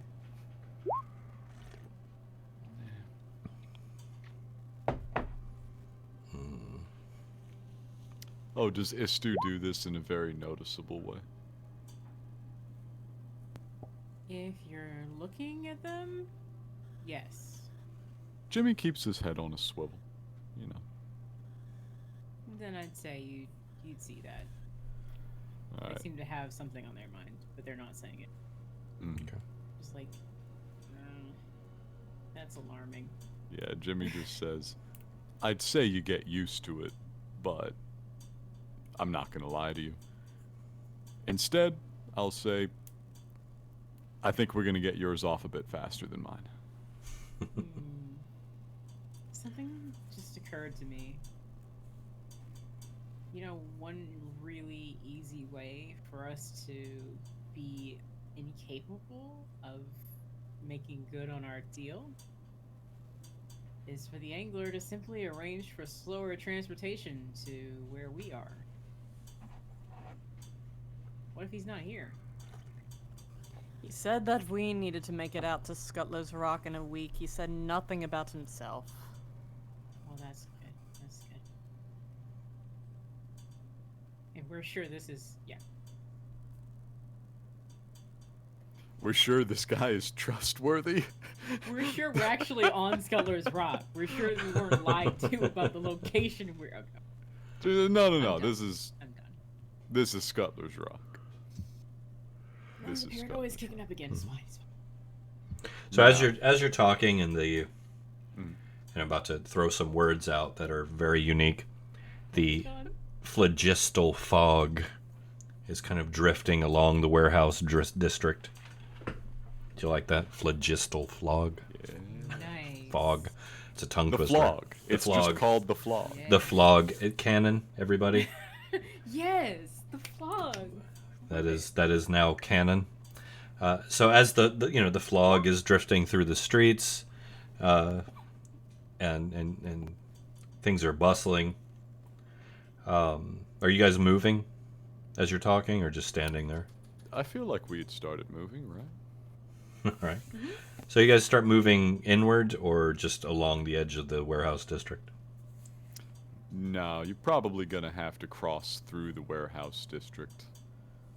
Would be my guess, because it's an asteroid, right? It's basically just a little planetoid. Mm-hmm. So the entire outer surface is likely to be ringed with docks and port facilities. The actual taverns and such serving the crews are likely to be further inwards. Most likely. So moving inward. I think so. All right. So you're moving inward, and the streets are very narrow and twisting. It's easy to get kind of turned around, but you're hardly new to this type of situation. You're making your way through. The fog gets thicker and thicker, and all of a sudden you kind of get to a point where you realize it's gone very quiet. And you realize it because you can hear your footsteps kind of echoing through the alleyways that you're traversing through the fog. And you suddenly feel like your group is very alone. And then you hear it. Okay. This slow-paced walking gait, these footsteps moving towards you through the fog. A single pair. I'll come to a stop and wait. Bryn is going to say under her breath, well, I never realized how much I terrified the denizens of the City of Doors before I was on the receiving end of it. Yeah. It's a good trick, though, isn't it? Yeah.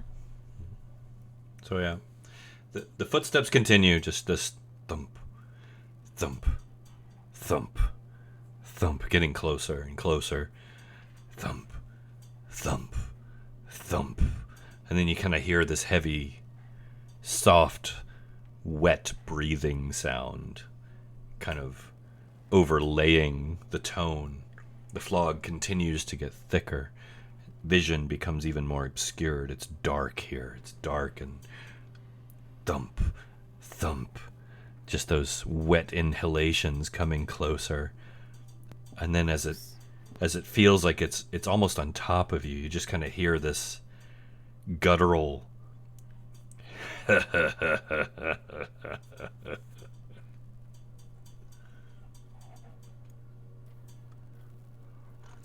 Okay. Hello to you two.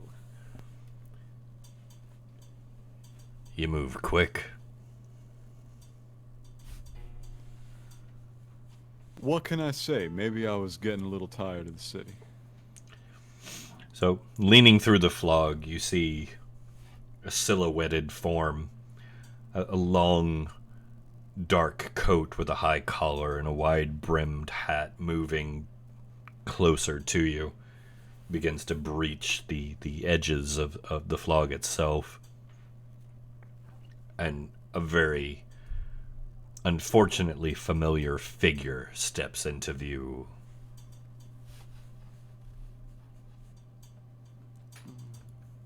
Unfortunately familiar. Dun dun dun. Boom. I'm waiting for you to hit us with it. There he is. The angler steps into view. Everybody loves a sharp-dressed man, that's true. I hate to say that he's got style now, but he's developed some style now.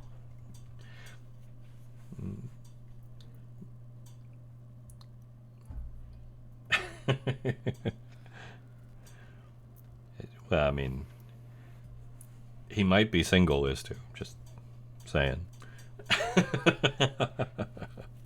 No, he's married. That was one of the first things we learned about him, as a matter of fact. Yeah, I seem to remember distinctly. Well, one of the first things we learned about him was what, months ago? It was a while ago. He might be single. Might be. Schrodinger's wedding ring. Nice. But, Yeah. well, you old bastard, we're here. There's a big ship back there. It's sentient, by the way. Did you know? Of course. Of course you knew. Not my problem, really. Well, partly my problem. Not my concern right now. My concern right now is I'm looking for your half of this deal. Oh, I thought my half was just to show up. I'm so disappointed. Was I supposed to bring something? 3 some ones. He scratches his chin. Oh, that's right. Your little friends that were missing. Them's the ones.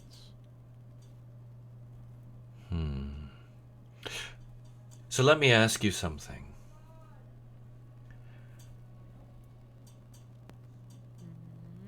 How important are they to you?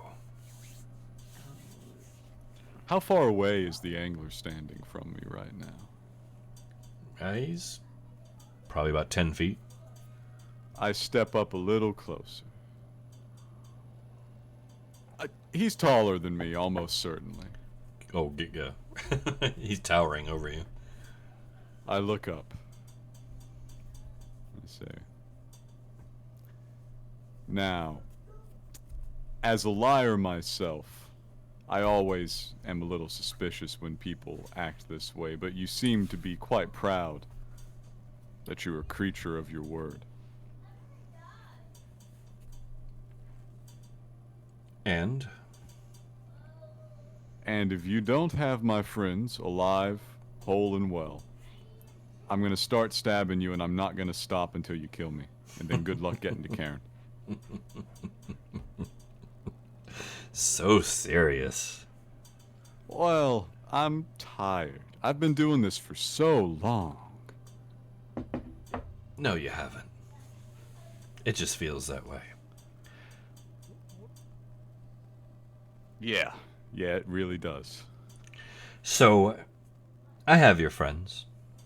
Untouched by me. Unspoiled by me.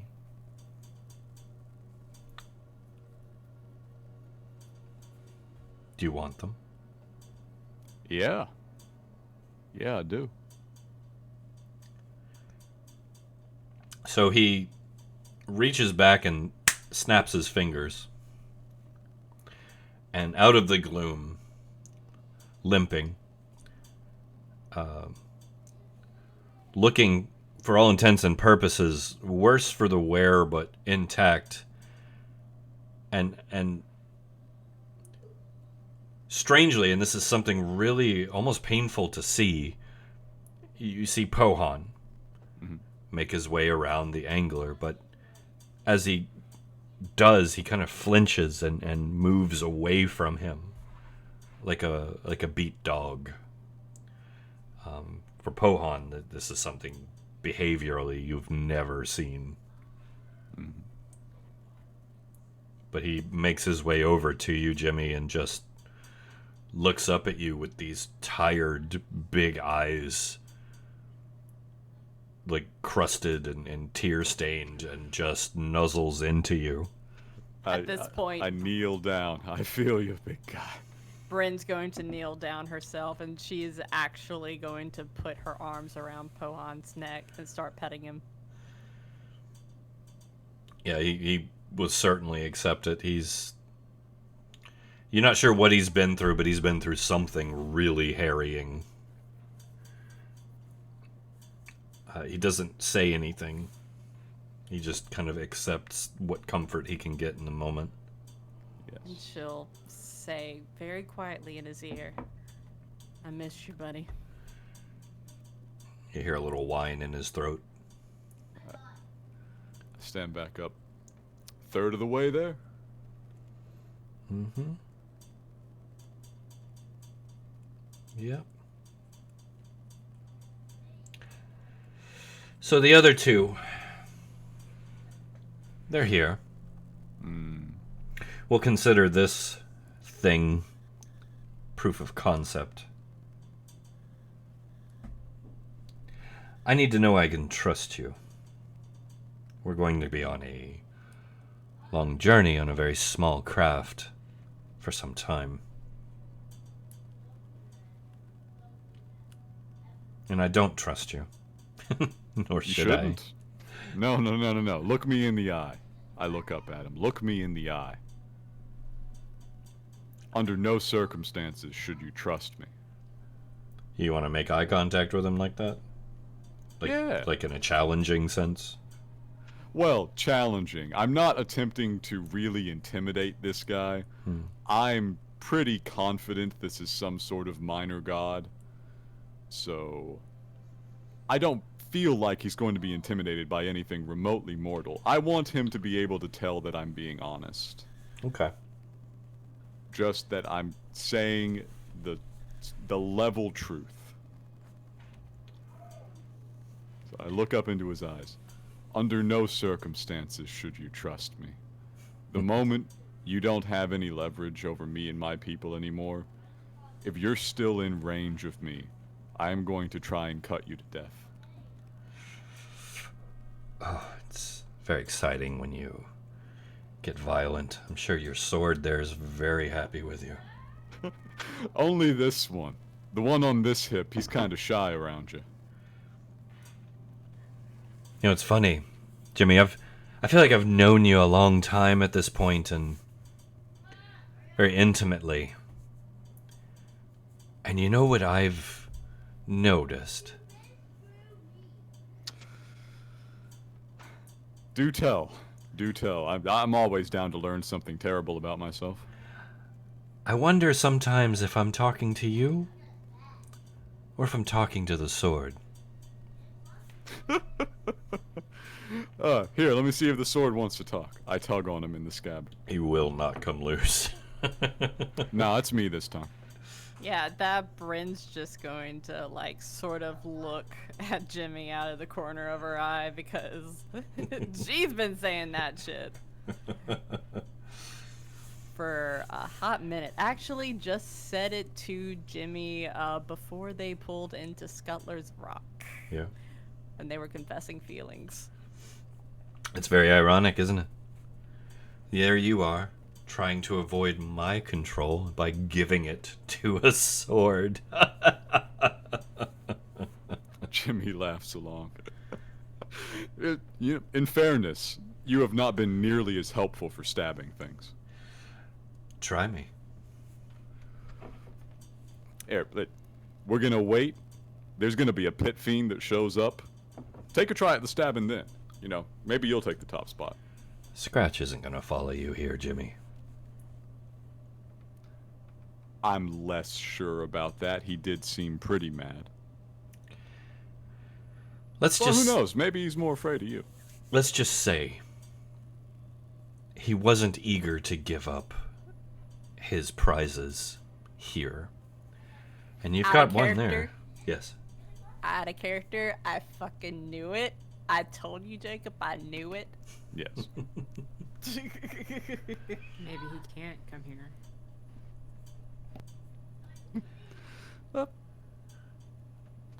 So I feel a little better. we've got two more to give you, I suppose. You've got the dog, for what it's worth. Mangy thing. Jimmy's just smiling at him. I suppose come with me then. I nod.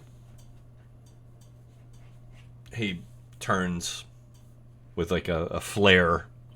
You know, the coat whips up behind him, and the flog kind of swirls and eddies as he just pushes through it, almost disappearing as he begins to move away from you.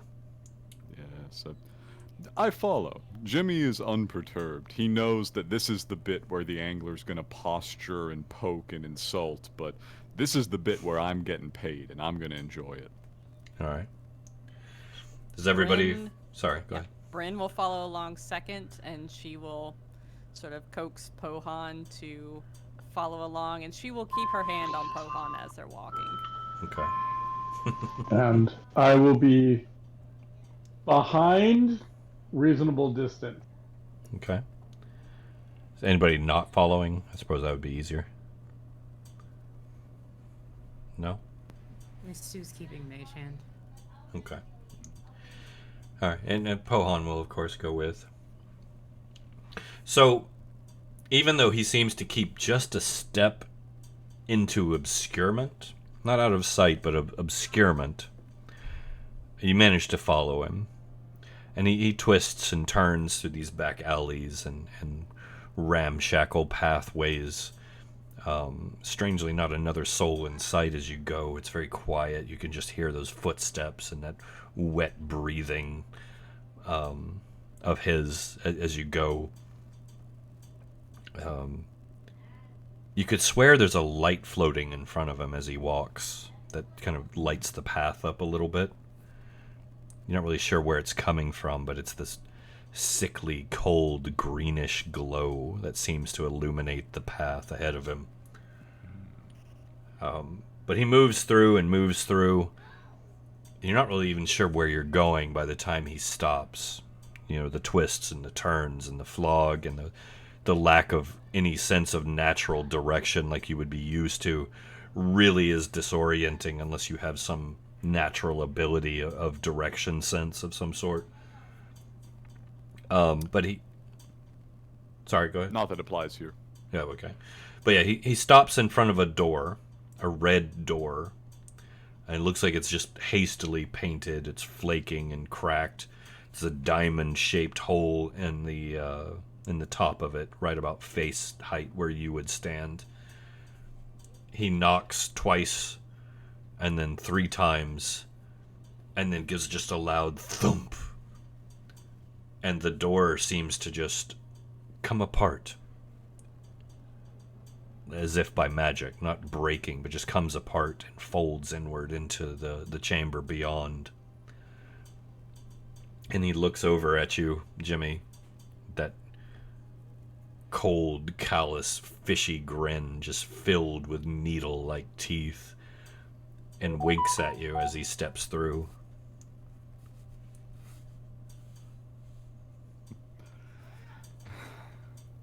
One day I'll be free of wizard shit. I follow. Free of wizard shit. You won't be free of wizard shit if you keep me around, Jimmy. Oh no, you're right. All right, in we go. All right, everybody going? Yeah, Bryn will hold Jimmy's hand as they enter. All right. Sure. Okay. So you step in.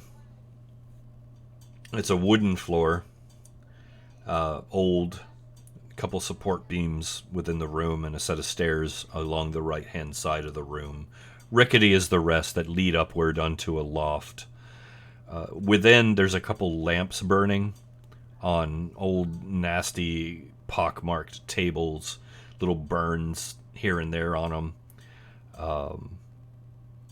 Some straw patches on the floor here and there, little bits of rubbish and rubble.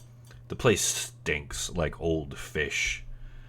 And upstairs, you hear the sound of somebody crying. It sounds like a woman crying upstairs in the loft. And he turns around.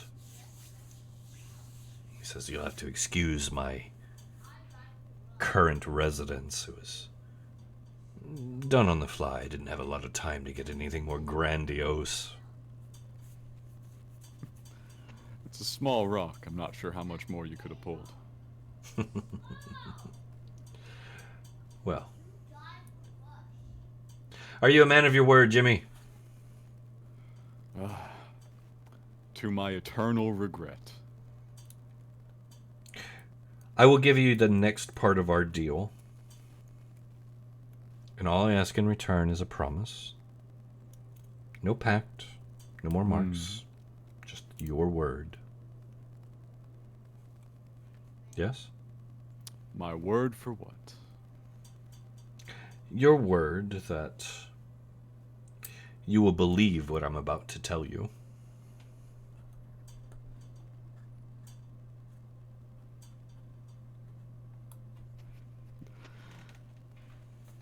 I squint at him. Now, I'm afraid to tell you, my belief system it's more of a tuned instrument than something I'm in control of. I don't know. Try me. What you're about to see is not my handiwork.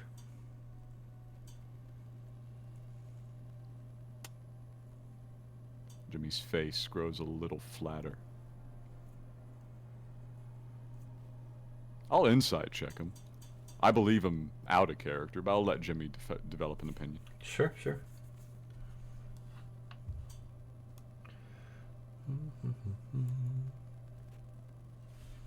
Seems to be telling the truth. All right. As far as you can tell. There's still some part of you that's like, it's hard. How do you read a fish face? I'd have to be more familiar with this guy than I'd ever care to be to really read that face. Can Bryn inside check him too? Because if I'm correct, who that woman's voice is, then yeah, this concerns Bryn greatly. As far as you can tell, is same for you, and same for Istu. They are having the same kind of issue. The angler seems to be telling the truth. He seems genuine in intention and presence. But at the same time, there's that little doubt and the nagging in the back of your head, because it's the angler. Yeah. All right, so Jimmy is nodded and he's moving onwards towards the voice. He sweeps his hand in like a broad gesture towards the stairs and says, "There you go." Bryn will run up right beside Jimmy. Okay. So, as you reach the top of the stairs, once again, it is just old, near rotten wood up there on the loft, just covered in straw. and bits of old raggedy cloth litter the floor.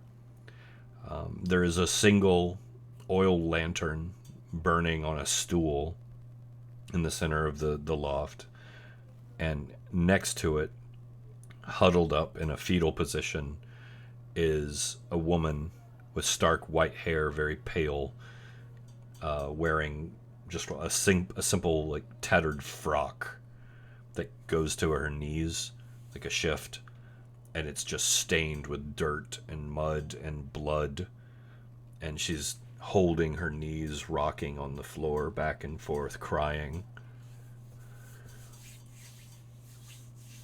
Bryn, like, she adopts this immediate look of concern, like, very motherly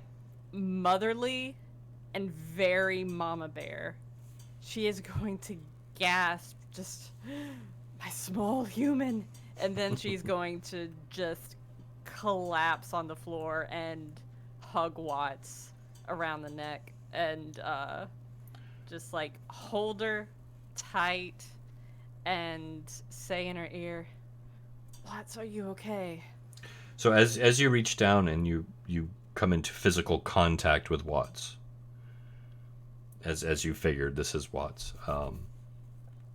she lurches forward at the moment that you touch her, and on her hands and knees, like scraping across the wood and opening old wounds on her knees and the palms of her hands, just scatters as fast as she can to the corner of the loft, and just, like, facing away from you, huddles into a fetal position and begins to sob loudly. Watts, it's me.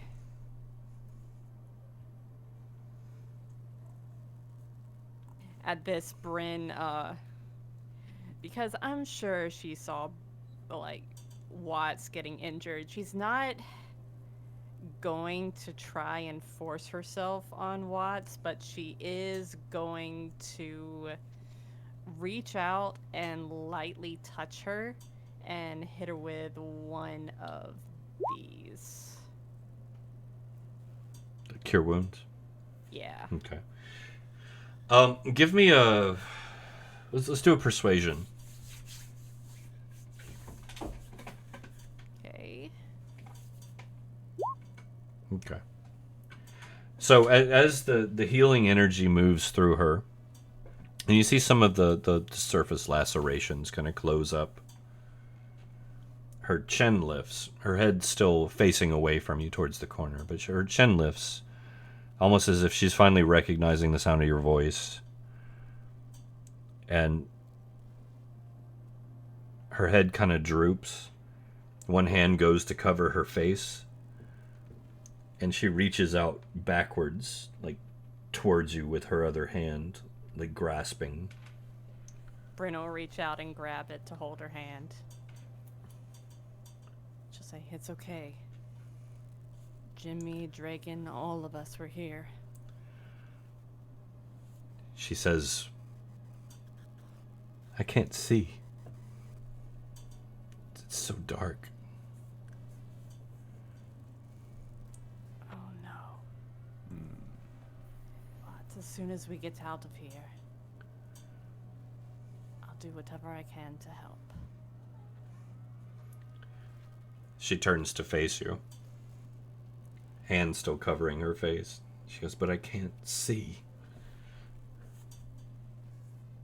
We'll work on fixing that. Whatever I can do. The hand falls away, and she faces towards you fully, finally. And you can see that the entire portion of her face where her eyes were has just been ripped away. It's just a horrifying visage. Warning for those at home. We're getting into some serious stuff. Yeah, it tends to be a bit graphic. I mean, Yeah, at this point, like, Bryn is going to cover her mouth with her hand, and tears are just welling up in her eyes, and she'll say, We'll fix this, Watts. We will. I promise. Is it bad? It looks pretty bad. I won't lie to you.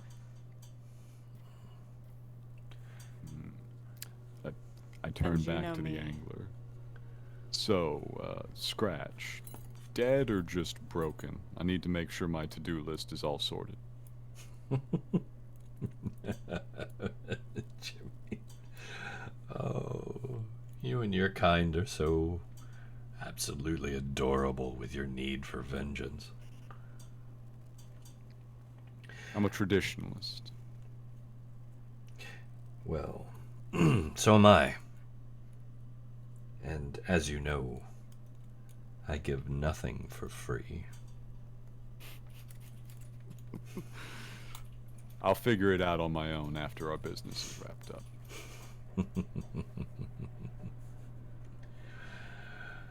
So as I said, this was not my handiwork. Oh. For once, I believe you. Well, it was impressive. It's rare I get to enjoy such violence like that as a observer. And I have to say, I'm not saddened.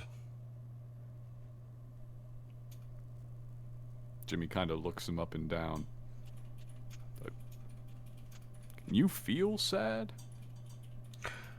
You wound me. I'm sad right now that you would say such a thing. Jimmy, can you see the tears falling from my eyes?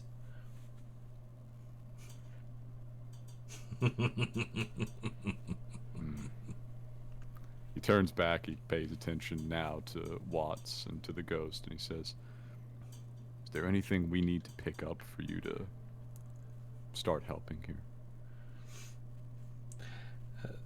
The wound appears to be too grievous and too old for any magic at your disposal to actually be able to do anything for, aside from alleviate the pain.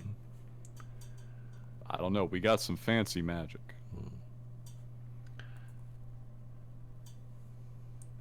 Is it one or two? Sorry, what? What? How many? How? What's that? I have ideas. I'll just need a workshop. All right. If you're talking about Watts' eyes, it's both of them. Yeah. Even better. That'll be awesome. Robo Watts. Now, Watts may not be keen on that idea, keep in mind. She's always been a little skittish. So, Watts will definitely let the ghost assist and lean heavily on that help.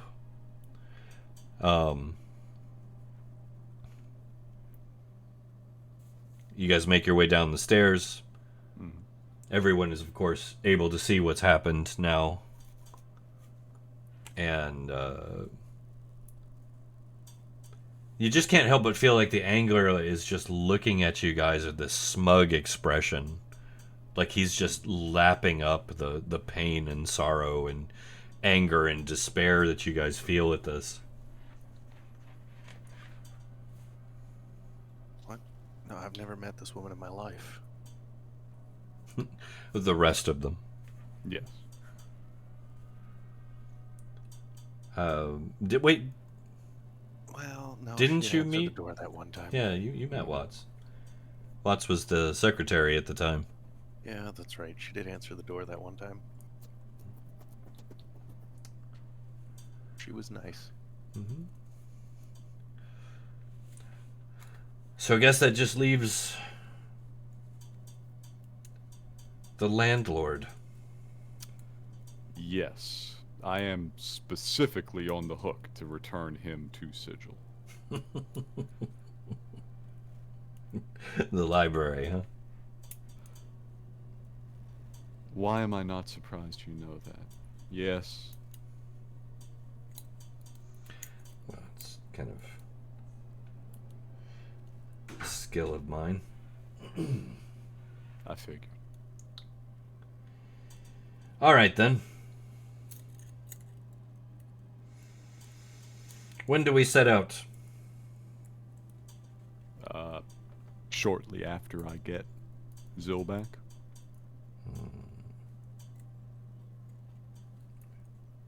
Are you in a hurry? Fair.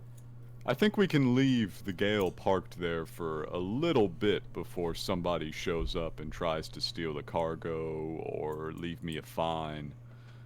I don't like my odds after it eats the first couple of guys. I'm going to keep Zil with me for now. Now, Church, out Yeah. of character, could you please remind me? I was owed 3 people on delivery of the bet, not on delivery of this fucker to Cairn. Mm-hmm. I'm gonna push him on it. Okay. And I say, all this talk about my word, I'm owed 3. Not 3 for getting you to Cairn, 3 for getting here to pick you up. I've delivered 2. I've yet to set foot on the ship. You want to come touch the wood? Come touch the wood, but I'm owed 3. I'm not taking him to Cairn. I'm sending him back, getting me out of trouble, and him back in his nice comfy house. Do you think so? Trying to.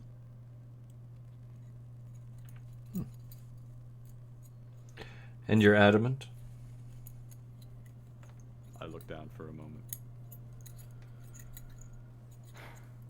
I look over at Draken. What did we do the last time somebody broke a deal with us? I'm not really sure, but I'm gonna be honest. I really want to burn you alive, Angler. I don't have like I'm not a businessman. I just like to damage things, and I don't like you. Well, by all means, I'm right here. Show me what you've got. Oh no, see, I'm not nearly as stupid as you think. When it comes time, you won't know. All these I'd like threats. to point out the fact what I did to the dragon. All these I like threats. to punch above my. All these threats. You know what I'm gonna do? Give us our third person. No, I'm gonna teach you a lesson. Going to teach you a lesson. Here's the deal. I've honored my side of the bargain. I've brought all 3 of what you wanted here. I've given you 2. You've done nothing but threaten me. I haven't hurt them. Not at all. All I've asked for is passage, and you're free and clear. That's it. Nothing more. But I think it's very important that we establish a particular pecking order. And I think it's very important that we establish it right now, Golden Boy.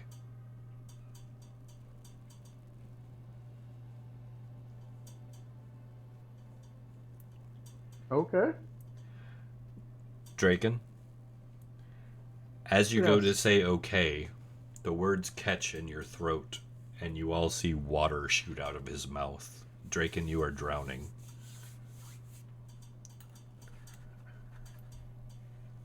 Okay. Jimmy takes a deep breath. I am gonna actually cast a spell. Oh, Okay, what spell are you casting? Let me double check. that check does not have a verbal component. No verbal components. Well, I think I'm at this fairly point- certain. I think before Draken can cast a spell, like Bryn is going to reach out, grab his wrist, and say, Draken, do not incite him further.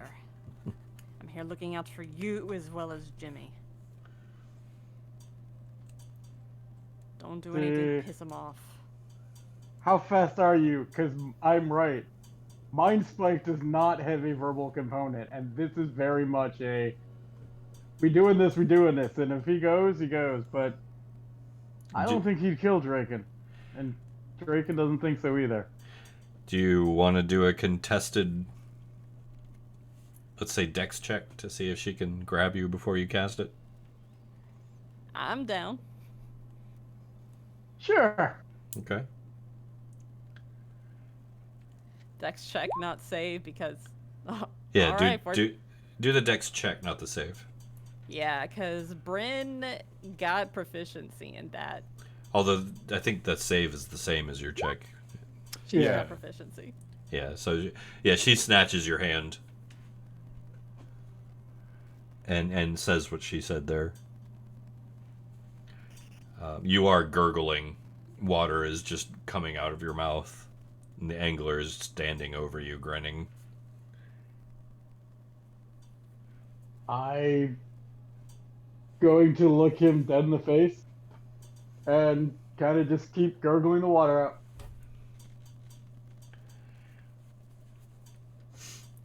Draken's not backing down. He wants to see how this plays out. He will drown if he has to. He Okay. will. He looks down at you and literally you see that just that needle tooth grin spread across his fishy face. And he leans down kind of over you. Says, you look a little out of it. You should maybe take a knee. Go on. Take a knee. Show me that you understand the pecking order. I am going to pull the wand out. The wand. And just look at him with it in my hand. Duck and cover. Duck and cover. He doesn't seem fazed.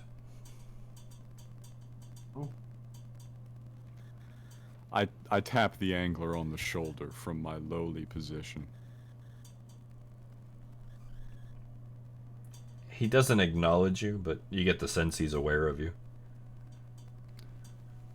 If you start to drown my people in the open air, not only are you not going to Cairn today, I am going to erase this rock from existence.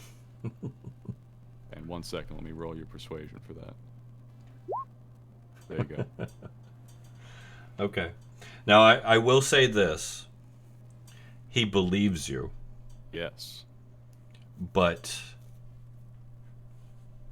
he doesn't move his attention.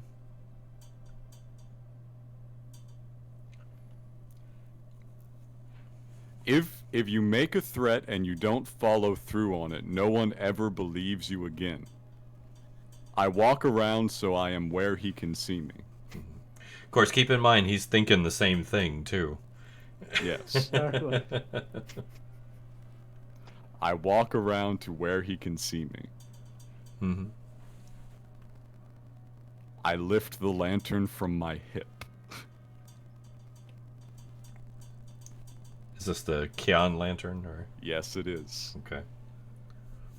And deep in Jimmy's heart, the thing he wants more than anything, what he desires most in this world at this very second,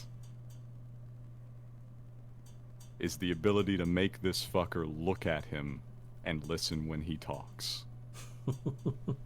So Bryn's sort of like keeping an eye like on all of this going on to make sure that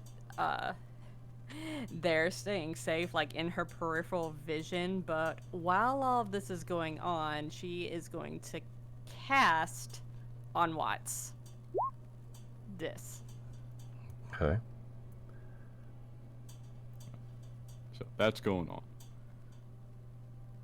But I will further clarify. I want the angler to have to respect a threat from me. All right. And you're trying to activate the lantern. That is my goal, yes. Okay. So, here's what happens. Yes. The angler, first off, with one hand, counterspells the regenerate. Bruh. Yeah. And then slowly turns to look at Jimmy. Draken, at this point, you are struggling to maintain your feet. Like you're starting to go black. And he looks at you, Jimmy. And just stares.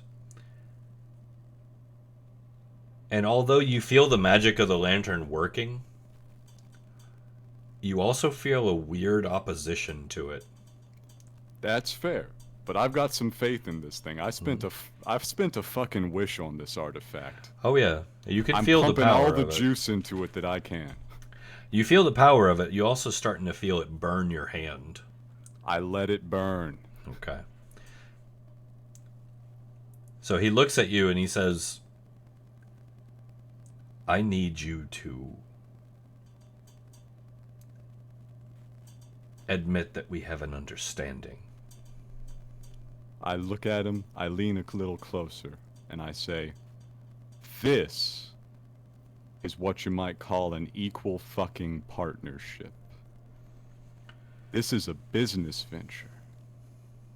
We have an agreement. And you will control your people? I will control my people. You will control your bad habits. Bad habits? Yeah. Bad by my standards. Those are the ones that matter in this discussion. The lantern is burning my flesh. Yes. Yes, painfully. We'll forego damage rolling, but it is actually like charring the palm of your hand. But I'll let you, for effect, we'll say you're holding it and kind of... Draken, your head's starting to swim. Give me a con save, Draken, to maintain your feet. I know you're trying to.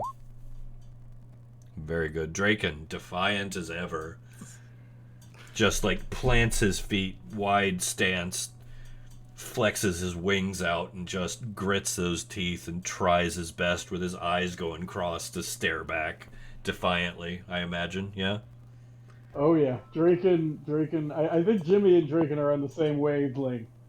If we let him push us around. And we right need good bargaining position going into this. and right now Bryn is looking at him shooting daggers too.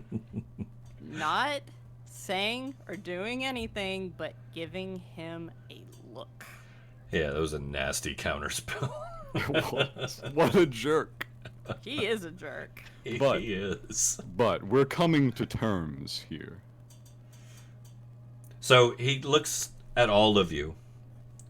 Once again, that nasty smile splits his face. You see the needle teeth and this purple-hued, pale and sickly-looking tongue dart out and just wipe across his already moistened lips.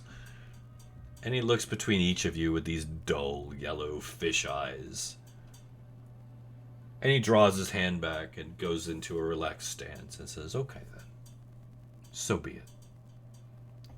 And suddenly Draken, it's like the water was never there. You can breathe again, and you kind of start gasping for breath. I close the lantern back and hang it on my belt. And then with the charred hand, I reach out and I say, partner? He grasps your hand. The grip is almost bone-crushing. I probably can't even feel it at this point. Yeah, it hurts, but I mean, it's more of a, like, he's just letting you know it's there.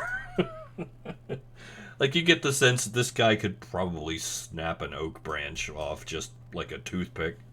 Mm-hmm. He shakes your hand, and he looks around at each of you and points at Watts and says, "That one, you will not return her sight."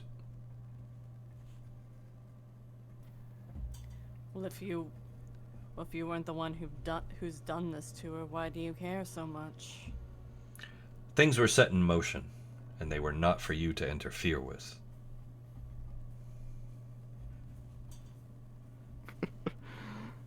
She'll continue to stare at him, but will say nothing.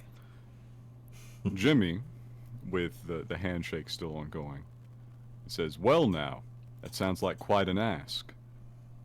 What'll you offer me for it?" That might be a good moment to end. That will do. We'll cliffhanger it right there with what will you offer me in return to not heal Watts' sight. And that'll work. So, we went from silly to pretty serious. Yes. 0 to 100 in very short order. But such is the way of these games, I suppose. I do hope you guys had a good time. I did. It was good. It was good. I'm glad that we're finally able to establish ourselves as something of a threat here. It feels so strange for Jimmy and Draken, in particular, to have to just put up with somebody, swinging the ego around. Usually that's our job. Oh yeah. Well, Likewise for Bryn. The angler has been a nasty thorn in your side for a long time. On some level or another, it's always been kind of floating around at the edge of perception. And yeah, like you guys are very powerful now, and you're a threat to a point, as far as you know. You're not really sure about the extent of his ability. No, like I said, Jimmy as a character is currently betting this is some sort of fucked up minor god. Possibly. And usually you shouldn't fight those, but just not getting pushed around anymore, man. Could just be a good talker. He's that. But he could have killed us at any point if he wanted to. The fact he hasn't made me again think he needed us. I was kind of I was pushing to be like, he's not gonna kill us because he needs us. Yeah. And once that is taken out of his arsenal, this becomes a lot easier to manage. Yes. But does he need all of you? Maybe not. And on that risk, Jimmy decided, well, okay, let's see if I can actually blow up this entire asteroid. There's a lot of people on this asteroid that aren't involved. There Yeah. really are. But we will come back to it. So those of you at home, thank you very much for joining us. I hope you had a good time as well. We will be back on, let me get this straight, Wednesday with Tomb of Annihilation. I think we're back to I'll be on the Witchlight on Thursday. I think we've got Marvel one shot on Tuesday. Marvel one shot on Tuesday. Good. You don't want to miss that. I think Master Miss is in that. Yes. Yes, and Lord of Chance, London, Holiday Jack, and the great Billy Zed. You don't want to miss that. That's going to be really good. Also, Brindlewood Bay, the Halloween show is coming up on the 24th of October. You certainly don't want to miss that if you've been following it. It's always a riot. Always a riot. Should be pretty good. A Halloween party. So, definitely don't miss those shows. Come back and see us. We'll be back Saturday with The World of Cairn, a return following our recap last Saturday. So everybody's nice and caught up. We're diving into a brand new chapter there. Moving on to the city of Stonebridge, the Hyverstedian capital. should be interesting. Should got some really interesting surprises in store. But we'll see you then. Thank you very much. And good night. Good night, everyone. I will be sending out a raid, but I'm going to send it over to the ending screen first. So stay tuned as I send you on to Bother somebody else. bother somebody else. We shall see. Let's go. Let's go.